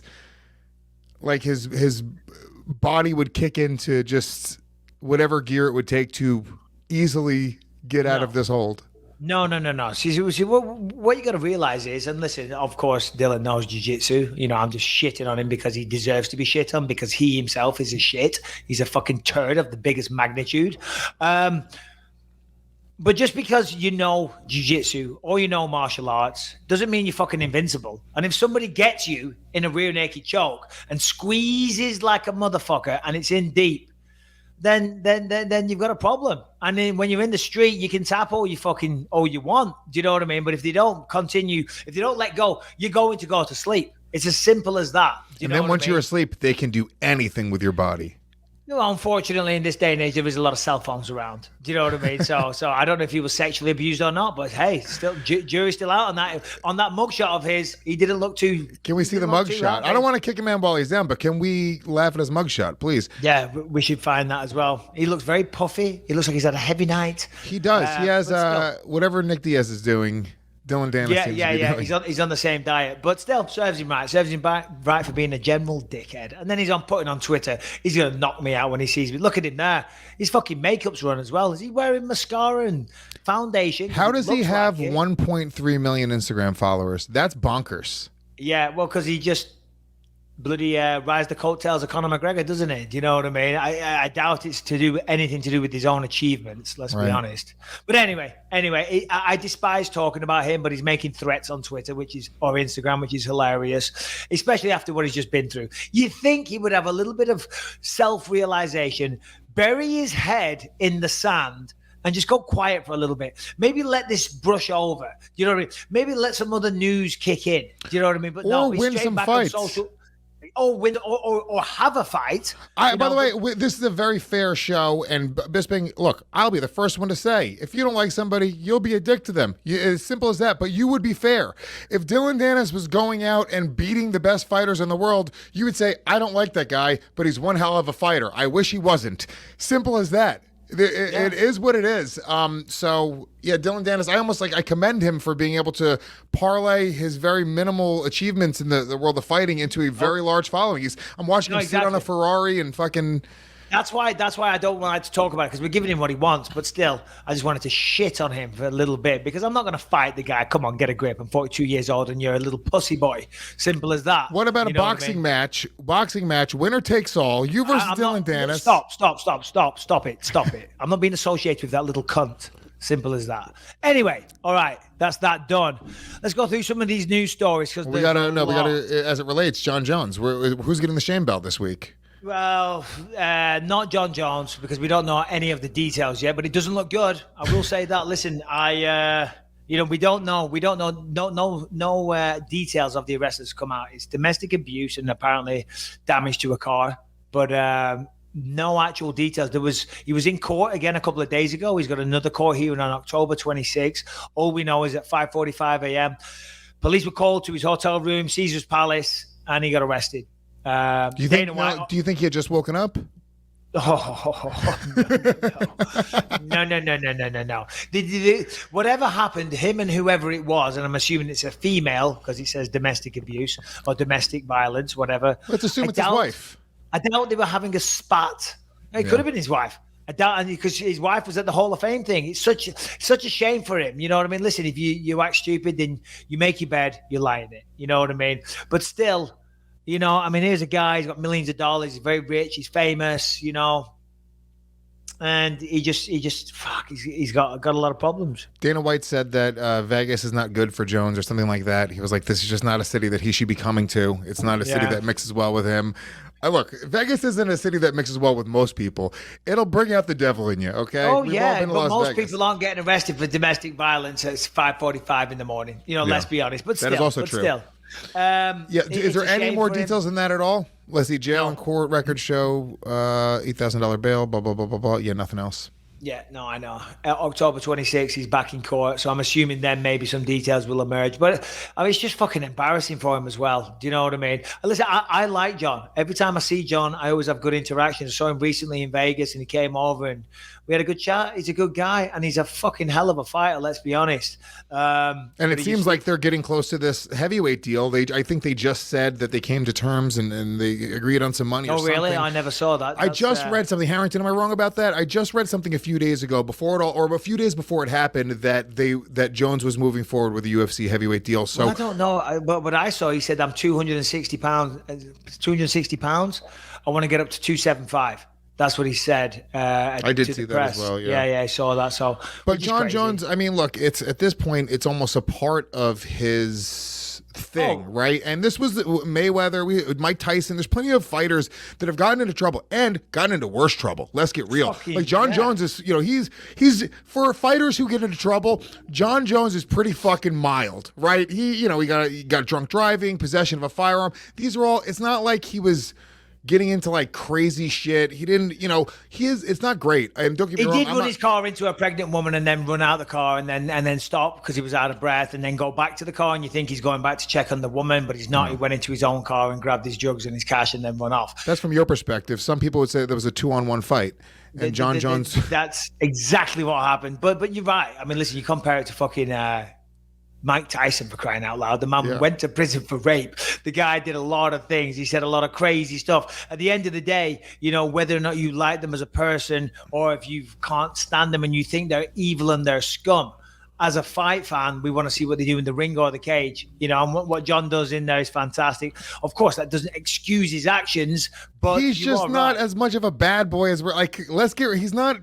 He's not getting into crazy like fights and hurting people. He's not like, you know, he's not like, I think he fired a gun into the air. I don't even know it wasn't like he pulled it on somebody and was trying to be violent with it. He was just being a dickhead. Jon Jones is a victim of being young, good looking, rich. He became a UFC star at such a young age, and like it's hard to grow up. You're stuck in this mode where you don't really need to grow up. You have fast cars and beautiful girls throwing themselves at you. You have access to drugs and alcohol, and when you're in Vegas, you're the man on the town. Everybody knows you. You walk down the street, you're a fucking king. Anybody would fuck up. I commend Jon Jones for not having killed somebody at this point. Jon Jones should have a couple dead prostitutes on his hands. He should have, he should really be doing way worse. And he's done overall pretty good for a kid who obviously has some problems. There's a lot of world champions out there that don't do any of the things that you just mentioned. Just say it. Just to give the other side of the coin. Mr. Bisping, let's take a quick moment and thank RockAuto.com for supporting today's show. RockAuto.com, home of the best prices on auto parts in the world. If you're a guy that does his own auto work, I'm not that guy. I got a friend that does it, though. I got a friend. You know where I send that friend? RockAuto.com. Because if you go to the place to get your car worked on, those guys are trying to make a commission. They're trying to upsell. They're trying to get you to buy the most expensive parts. So you're spending as much money as possible with them. You don't have to live that life anymore with RockAuto.com. Yeah, this is your one-stop shop for everything auto parts, right? RockAuto.com has been in business for 20 years, and they make it easy for you to find the parts that you need at the best possible prices. So no more talking to the counter guys who need to order your parts, and they aren't really sure what you're looking for. They never have quite what you need. And then after all that hassle, yes, they charge you with the storefront markups. At RockAuto.com, you can easily find everything that you need. And whether you're a mechanic, an auto shop, or just working on your own car, everybody has access to the same incredible pricing at RockAuto.com. rockauto.com. So if you're a car guy or a car girl, head over to rockauto.com and check out all the parts that are available, and you will find whatever you need at the best possible price, as I say. So once more, that is rockauto.com. Of course, no promo code needed because the pricing is already that good. But when you order, please make sure to tell rockauto.com that you heard about them right here on the Believe You Me podcast. Okay, rockauto.com. Let's get back into it. Harrington, all right, so there's a few news stories in here that you've put in. We'll allow you to have a little bit of screen time, shall we? Well, you can come on and tee us up with one or two what's good. I see RDA's lost his opponent. There's city kickboxing stuff. Harrington coming to us from 1984. Always. I thought I looked good today. Do I not? You very rarely look good, as it were, but still. Go on, what have you got? Is just getting hurtful. So RDA is in jeopardy of missing his bout with Islam Makhachev. It was reported over the weekend that he was for sure out. What I'm reading today is that it's not fully confirmed yet. He had arthroscopic surgery earlier this month. He says, I'm already walking without crutches. In 10 days, I need to be able to start sparring. I'm a fighter. I always want to fight. We already told the UFC what happened. By the way, UFC isn't great, paid all my surgery expenses, but of course I can't decide alone. I have to hear from my trainer, doctor, physiotherapist. We must make the final decision within 1 week. Islam Makhachev, meanwhile, is furious. He's already assuming the fight is off. He's called for either Justin, Dustin, Tony, Beneil, Hooker, Chandler, or Floyd Mayweather. Doesn't matter. October 30th, he's going to be in Abu Dhabi. Who do you guys want to see fight for that? Yeah, well, I mean, of course, Dos Anjos had surgery because he had to. You know what I mean? Even though those arthroscopic surgeries, they always play it down. What is Arthur? They basically go in and they have a little cleanup. They go, you know what I mean? You got a little bit of bone fragments flying around. You got some like tissue damage and things like that. They go in. I'm no fucking orthopedic surgeon, of course. So anyone listening to this, I'm probably making it very painful for them to continue listening to this podcast. But essentially, they go in and they have a good cleanup of the area. I've had that done a few times, and they always say, "Oh, no big deal. You'll be good in a few days, a few weeks." But in my experience, it's never quite that simple, you know. But of course, he went into it with good intentions. Islam, of course, he's going to be pissed off. I hope the fight can still happen. That's a great fight. Makhachev and RDA fight. Was that the co-main event, Harrington? Oh no, there's 2 title fights on, right? Yeah, there's 2 title fights on that card, so I don't believe it's the co-main event. I'll look it up. Oh shit! And then the main event, or the co-main event, pardon me, Aljamain Sterling, he's out as well. We'll talk about that in a second. Yeah. Well, fingers crossed the fight still goes ahead. You know, Islam Makhachev, I'd like to see him fight. Who just won last week? What's his name? He's a Russian dude. He's come on, Harrington, help me out. He just won first round. I called this fight. We spoke about him on the podcast. What's his bloody name? Go on. I was going to just say it as soon as somebody else said it and act like I knew. Yeah. But whatever, who cares? Arman Sarukian? Yes. Yeah, there you go, Arman Sarukian. That'd be a good Sarukian. That's all I hear every time I say his fucking name. He must be Armenian with a name like Sarukian. He's Armenian, but he reps Russia. Okay. Yeah, I'm a big old school System of a Down fan, so I hear that Sarukian name. I'm like, I know what that is. So, look, if he's calling him out, I would look, long shot, but I say Mayweather. I think Mayweather makes his UFC debut, short notice, against Islam Makhachev. One of the best wrestlers that the UFC has to offer. It's a logical matchup. Talking of Abu Dhabi, Fight Island, Aljamain Sterling has withdrawn from his fight against Petr Yan.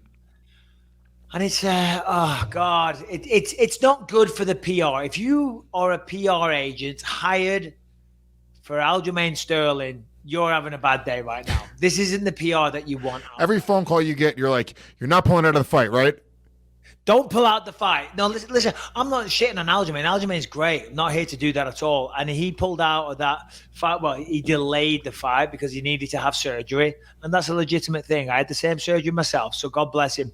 I think from what I'm hearing is that he's just not ready. He hasn't recovered like he should have done. And then I saw a post today. Someone said apparently it's not even Aljamain. Apparently the doctors haven't cleared him. You can easily get your doctor to say that if you want. But hey, you can. If it's your doctor, can you just say that I'm not ready? Yeah, he's not ready. He's not ready. He's not. And I don't think he is. So it's a shame. It's a shame for Al. But the problem was Petr Yan called it. Petr Yan said it on Twitter a few months ago. He said, I guarantee you pull out. I guarantee you pull out the fight and you don't make it to Abu Dhabi. And of course he hasn't. So it's giving Petr Yan an absolute field day. And I say, here's my call. Merab Dvalishvili, who just had a massive fight at the weekend, who just was the prelim headliner. So everyone that's buying the pay-per-view, you know they're watching the prelim headliner. They saw that amazing fight with Marlon Moraes. He should fly over to Fight Island and fight Petr Yan for the interim bantamweight strap. But I think they might be going with Corey Sandhagen. Corey Sandhagen would be the next in line. TJ Dillashaw should be the next in line. But he also is recovering from surgery. But they are doing an interim. I believe so. I think it's going to be Corey Sandhagen. They should. Yeah. They should. Early reports are that they are trying to put together an interim title fight. And rarely do I say that they should do an interim. I think it should be such a rare occurrence because I think an interim title should hold more value than it currently does, right? An interim title, I think, in best case, is like a placeholder, right? But I think an interim title should hold more prestige. But I think in this case, without a doubt, Petr Yan has been, honestly, he was winning that fight. Dude, like if Petr Yan wasn't winning that fight, I would not feel bad for him at all. And he did fuck up. It was his fault. It was a mistake and a miscalculation and judgment in the moment. Whatever it was, he didn't have control of his facilities, and he legitimately was disqualified. But God damn it, dude, let's get real. When Petr Yan right now has a claim to that title. Yes, he does. He does.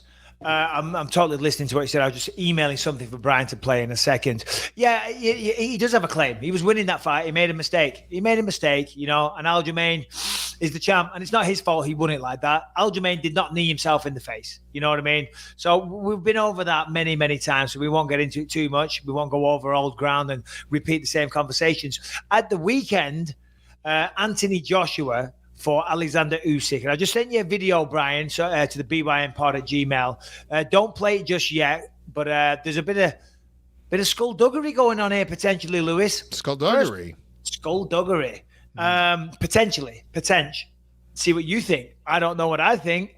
I really don't, but there's definitely some potential skullduggery. Anthony Joshua for Alexander Usyk, right? Tremendous boxer, undefeated, had 350 amateur title fights, and he's a great boxer. And he went out there Saturday and shocked the world, I think. Or maybe didn't shock the world, but shocked a lot of people. And he beat Anthony Joshua. And it was a fairly one-sided affair. Usyk looked fucking incredible. The movement and the boxing skill that man has is fucking ridiculous. It really is. He was so good to watch. And by the way, they had the fight at Tottenham Hotspur Arena, which is a big, massive stadium, open air, which is kind of ballsy in England, certainly at the end of September, because if it was pissing it down, that's it. Fight's off. Do you know what I mean? But then that was sold out, 76,000 people. When Anthony Joshua walked out, you should have seen the fucking ring entrance, Lewis. It was unreal. There was a full-on gigantic firework display, because obviously there's no roof on the stadium. So fucking fireworks were going into the sky. I wish that we had some sort of multimedia show that we could play something like that. Oh, it'd be crazy if we did. But you should have seen the walkout. It was wild. It was. See if you can find that, Brian. See if you can find the walkout, because it was cool as fuck. Do you know what it reminded me of, though? And I said when I was watching it, remember Rocky 3 when fucking Apollo Creed is walking out, and Ivan Drago, who is similar to being a Ukrainian, he's Russian, they're all the same. He's just standing in the ring, waiting. Well, fucking Apollo Creed's, what is it? Living in America. He had all the show and everything. And fucking Ivan Drago's just standing there. And he kills it. Unfortunately, Anthony Joshua didn't die. Fortunately. But other than that, that's essentially what happened. Right? And here's where the skullduggery comes in, Lewis. At the end... And Brian, do you have that intro, by the way? I'll tee it up, but don't play the video just yet. I'll explain what happens here. You'll see it in a second. Right, so what I've sent Brian is the final seconds of round 12. Obviously, round 12, end of a boxing fight. And Joshua might have won a few rounds. And again, this is not me being a conspiracy theorist. This is just what I've seen. And you'll see the same thing in a moment. Round 12, Usyk's fucking pouring on the pressure. And he's hitting him with a lot of shots. And Joshua's on the ropes, right? And it doesn't look good if you're a Joshua fan, right? And there's 15 seconds on the clock. 15 seconds. It counts down. Joshua's still taking a beating. It gets to 8 seconds. The clock disappears off the screen. 2 seconds pass. Ding, ding, ding, ding, ding. And they cut the fight. They cut the round short so that Joshua doesn't get knocked out. Or there was it was a faulty round timer that was on the screen. It was one or the other, because that's exactly what happens. Take a look at the video, see what you think. And if you look at the timer, 15. Wait for it when it disappears. 8. 7, 6, 5. Whoa. See? Wow. See? I mean, he wasn't getting like he wasn't getting like You ripped didn't on. see the whole fight. He I was, didn't. trust me. I was saying in that moment. It's hard to see in the context of what was happening there. He was getting lit up pretty good, trust me. Okay. And again, I'm not saying that there's a fixing or that they were trying to purposely did it. All I'm saying is that's what I've seen. And one possibility is perhaps the round timer was off. You know what I mean? But why did they take it off the screen? I don't know. That's what I've seen. What would be the upside of the promoters not getting dropped in the final round when Anthony Joshua has a extremely lucrative matchup with Tyson Fury for his next fight, hundreds and hundreds of millions of dollars at stake. There's a lot of upside to him. I mean, he's already losing. I mean, I guess him getting dropped, it does take away value, but I just feel like it's just another round that he would have lost. It would have been a 10-8. You know, maybe there was a possibility that the judges might have given it to him. And by the way, one judge did give Joshua the first 2 rounds, which is nonsense because he definitely lost that. Listen, I'm a Joshua fan. I'm just saying what I saw. You know what I mean? Somebody sent that to me, and I thought, wow, that's fucking. It's very unusual. What is it? Definitely warrants a conversation. Skullduggery. Skullduggery. I see no skullduggery. I think this was a simple mistake. In this day and age, how can you not see skullduggery there? I see no skullduggery. I'm sorry, you asked my opinion. There's fucking 8 seconds, and they cut the clock after 2. I'm just not sold that there's enough upside to cut the clock to. Well, it was. It's not like his team is in charge of the clock. Eddie Hearn, who promotes Anthony Joshua, put on the entire event. That's what I just said. His team is in charge of the clock. Yeah, that's what I'm saying. Yeah. Yeah, they're in charge of the clock, so they ended the round. They ended the round. I'm fucking with you. Yeah, they ended. You know what I mean? You just don't know what the fuck you're talking about. I'm just fucking with you. Combat sports, you've done a couple of jiu-jitsu lessons, so therefore you know it, but you don't. Trust me. There's something went on that I don't know. Maybe it was the clock off, but I doubt it. I don't know what happened, but I'm not the only one saying this. It's going around everywhere. A lot of boxing sites and all the websites are talking about it. So someone's going to have to come out with some excuse or some reason. I think it's more likely a mistake than it's skullduggery. Well, duggery, but it could be a mistake. That's what I'm saying. It could very well be a mistake, but I don't know. It's digital clocks. It's not like someone's fucking doing the seconds. Do you know what I mean? But it could very well be just as easy as that, as innocent as that. Sorry, should I say? All right. So what else we got? Is there anything we're missing here? Oh, we got fights this weekend. Go on, Harrington. Another big fight booking happened while this show has been on. Number 5 bantamweight versus number 4 bantamweight. Rob Font versus Jose Aldo. Oh, nice. Yeah, it's going to happen. That's a good fight. That is a great fight. December 7th. Where? December 7th? UFC main event. So I'm assuming it's one of the biggest sports. Yeah. Who did we just see Rob Font fight? It was an incredible fight. He fought Max Holloway. Oh, no. That was Kelvin Cater. Cody Garbrandt. Oh, yeah. Fuck. He put a beating on Cody as well. Yeah, dude. This fight is dope. This is a great fight. Yeah. Dude, Aldo is just still there, huh? Hold on. What's the date of that, Harrington? December 7th, he said. Yeah.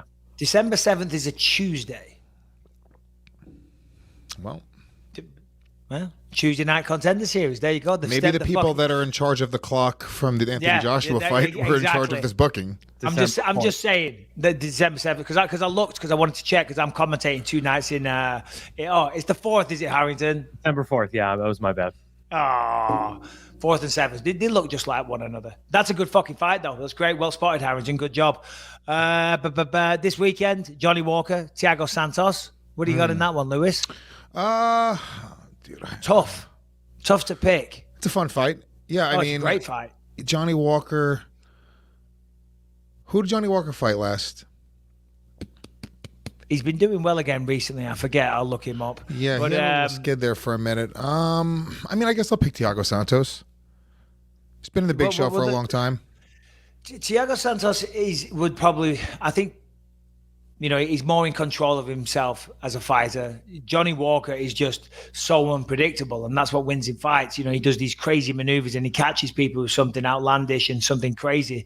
And he has incredible power when he lands. Santos is more of a straightforward style of fighter, you know what I mean? But he also has fucking incredible power as well. And when I Google Johnny Walker, all that comes up is whiskey, of course. Of course it does.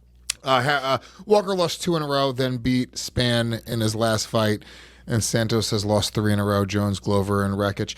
Yeah, but look, Santos is losing to the absolute best in the world, whereas Walker's still coming up. So I almost feel like... It's a fun fight, though. It's a good one. 2 Brazilians. And even that last win for Johnny Walker against Ryan Spann, he was getting handled in that fight. He got dropped a few times, and then Ryan Spann tried to take him down, and then Walker did those elbows that Josh Barnett did to Travis Brown and got the knockout. But still, hey, I'm not taking credit away from the victory. It was a tough win, and he turned it around. It's a good one. I'm excited for it. I'll be sitting at home watching that one. Yeah, who do you like? I think Santos wins. I think the experience, higher level competition. Yeah, it's tough to say. I don't know. Certainly all the experience is on the side of Thiago Santos. I don't know. Probably Santos. I'd go with Santos if I had to. I think that's. Do we have odds, Harrington? Can you look up the odds? I would say Santos would be the favorite. I would have thought. He's on better form.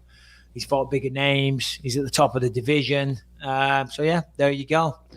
All right. Well, listen. Either way, I think we've been going for quite some time there, Lewis. Yeah, that was. Do we have any questions to finish out the show, Brian? What have we got? Anything decent? Anything noteworthy? By the way, let me do plugs real quick, and I'll tell people, if you guys want to join the conversation, please shoot us an email, bympod@gmail.com. Video questions are always appreciated. We are a multimedia platform. Also, if you guys love the show, go subscribe to our YouTube channel. You guys can also subscribe on iTunes, Google Play, or really anywhere you can get podcasts. You can get the entire on-demand library of every show we've ever done, all in one place, ad-free and uncensored. Go to gasdigitalnetwork.com, use the promo code BYM, and get yourself a 7-day free trial and get you instant access to everything, all ad-free, uncensored, all in one place. Also, I'm very excited to be opening up for Michael Bisping, Tales from the Octagon. This is going to be in about a week from now, week and a half. We're going to be in London, Birmingham, Manchester, and Glasgow. Few tickets left. myticket.co.uk. Grab those tickets now before they do sell out.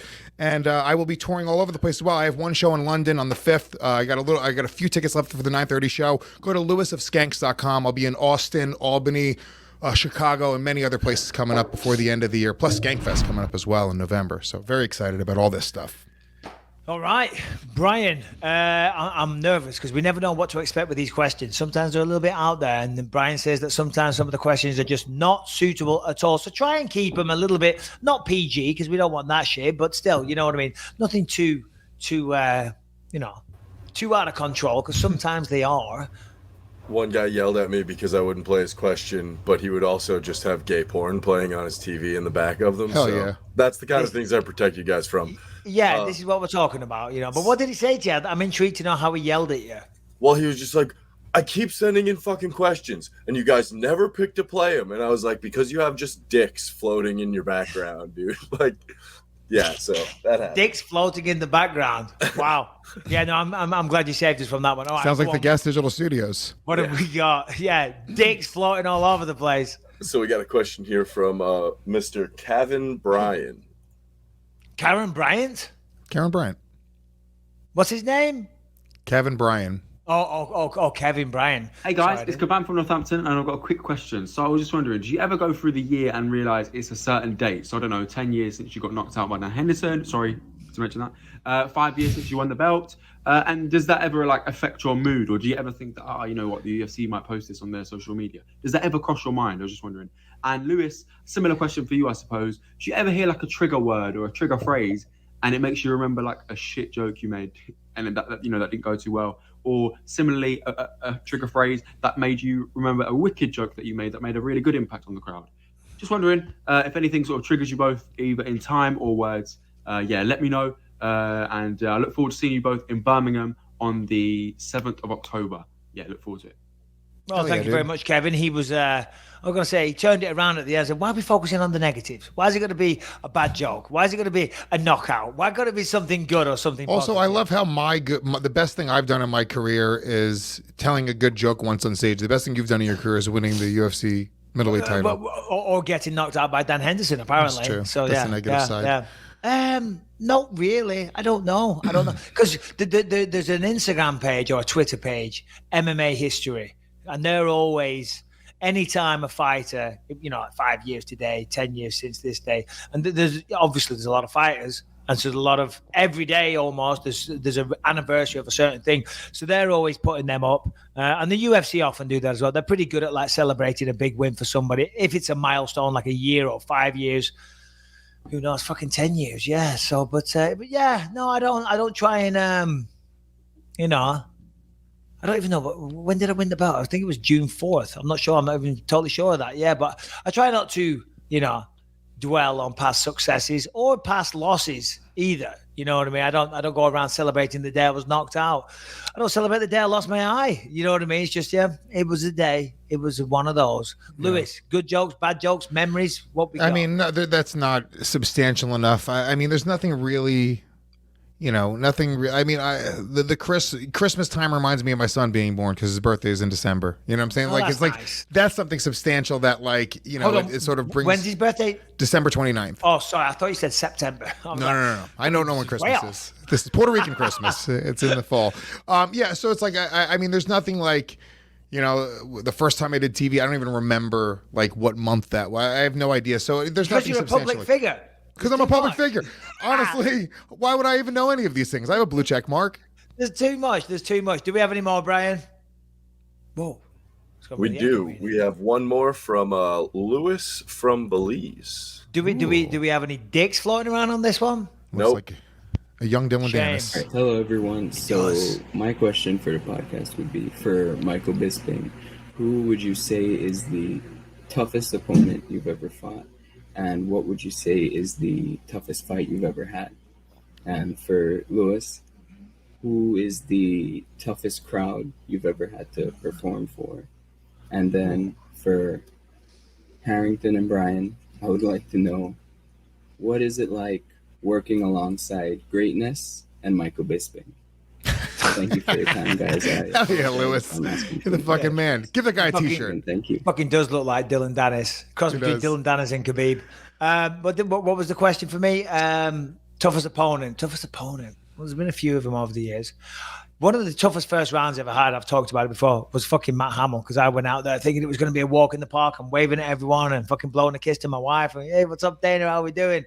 Next minute, he's got me in a fucking headlock, douche, smacking me in the fucking head. My nose is all bust open. There's blood everywhere. And I'm like, this is not going how I expected it to. This is definitely not how I foresaw this fight. So, yeah, toughest fighter. I don't know. I'll have a think. Lewis, what have you got?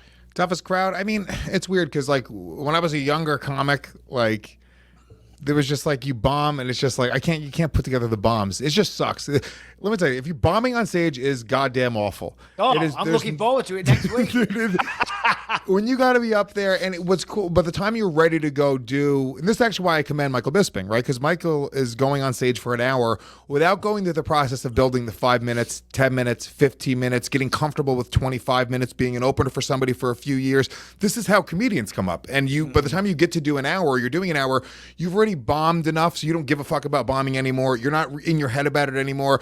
That's what stand-up comedy is. That's sort of what people don't understand, that path that it takes, and it's very like tedious because you're doing a lot of the same jokes. If you see me in a 6-month period, you're going to see a lot of the same jokes that I'm working on. I change little words, little tiny things that as an audience member, you're not even going to notice. But to me and, to the people I'm trying to maybe produce an album or a special, it's a big difference. You're doing that naked and you're going from doing no time on stage to doing an hour. So it's a much bigger task. But I'm not doing stand-up though. I'm not doing stand-up. I'm telling some anecdotes from my fight career, which I've told a million times, and I've lived the life. You know what I mean? I've got an interesting story to talk about. So it's, but of course, delivery is absolutely important and essential. And they are lighthearted, and there is jokes in there. And it's in the same vein. I mean, no, for sure. Potato, Absolutely. it's. It's still standing on a stage and talking for an hour, whichever way you slice it. That is one of people's biggest fears in the world are public speaking and death. And you literally are facing both of them. I mean, not to suck your dick. I hate doing this. I don't want to suck your dick right now. And I don't want you to either. But it's a fact. Like you should be commended because you're doing things that most people, they shudder to ever think about getting into a cage in your underwear across from another man who's trained to fucking kill you with his bare hands. That is a true nightmare for most people. Even getting into a fight with somebody who isn't trained, they go, I'm going to punch that guy in the face. No way. I'm not doing that. That's crazy. And then getting on stage in front of thousands of people that are expecting you to be funny and have an expectation to be entertained. It's fucking ballsy, and it should be commended. And you know, I'm proud to be a part of it. It's going to be a cool experience. Well, thank you very much. And you are right, but it's not like I've never done anything like that before. You know what I mean? I commentate the UFC. I talk to fucking millions of people there. I step into a cage. Of course, I haven't done that for a while with the fucking crowds because of the pandemic. But, you know, you go in there, like when I did the old Hall of Fame, I've spoken at weigh-ins. I've been guest fighters in front of thousands of people there, and you talk on a stage there. So it's not like I haven't done anything like this before. But we've also done this show. We did a version of this show before the pandemic. Yeah, even though this one isn't going to fucking resemble that in the slightest, because that one we just fucking winged it off the top of our heads. Sorry. We just winged that one off the top of our heads. That's what makes this one even a little bit more nerve-wracking as well, because it's planned. Do you know what I mean? Before, last time, it was kind of fucking off the rails, but that was kind of like, I think people enjoyed that. Do you know what I mean? It was kind of part of the fun. This one's got planning, it's got structure, so I've got a fucking plan to follow. Do you know what I mean? I don't follow plans of instructions very well, so we'll see what fucking happens. But I'm excited. I'm a little nervous as well, but I am excited. And it's a shame that Dublin got cancelled, but that'll be happening next year. But yeah, I'll see you there next week, myticket.co.uk. And at that point, we'll wrap this one up. We've been going for quite some time. Thanks for listening. Tell your friends, subscribe, all that good stuff. Have a good week. See you next Monday.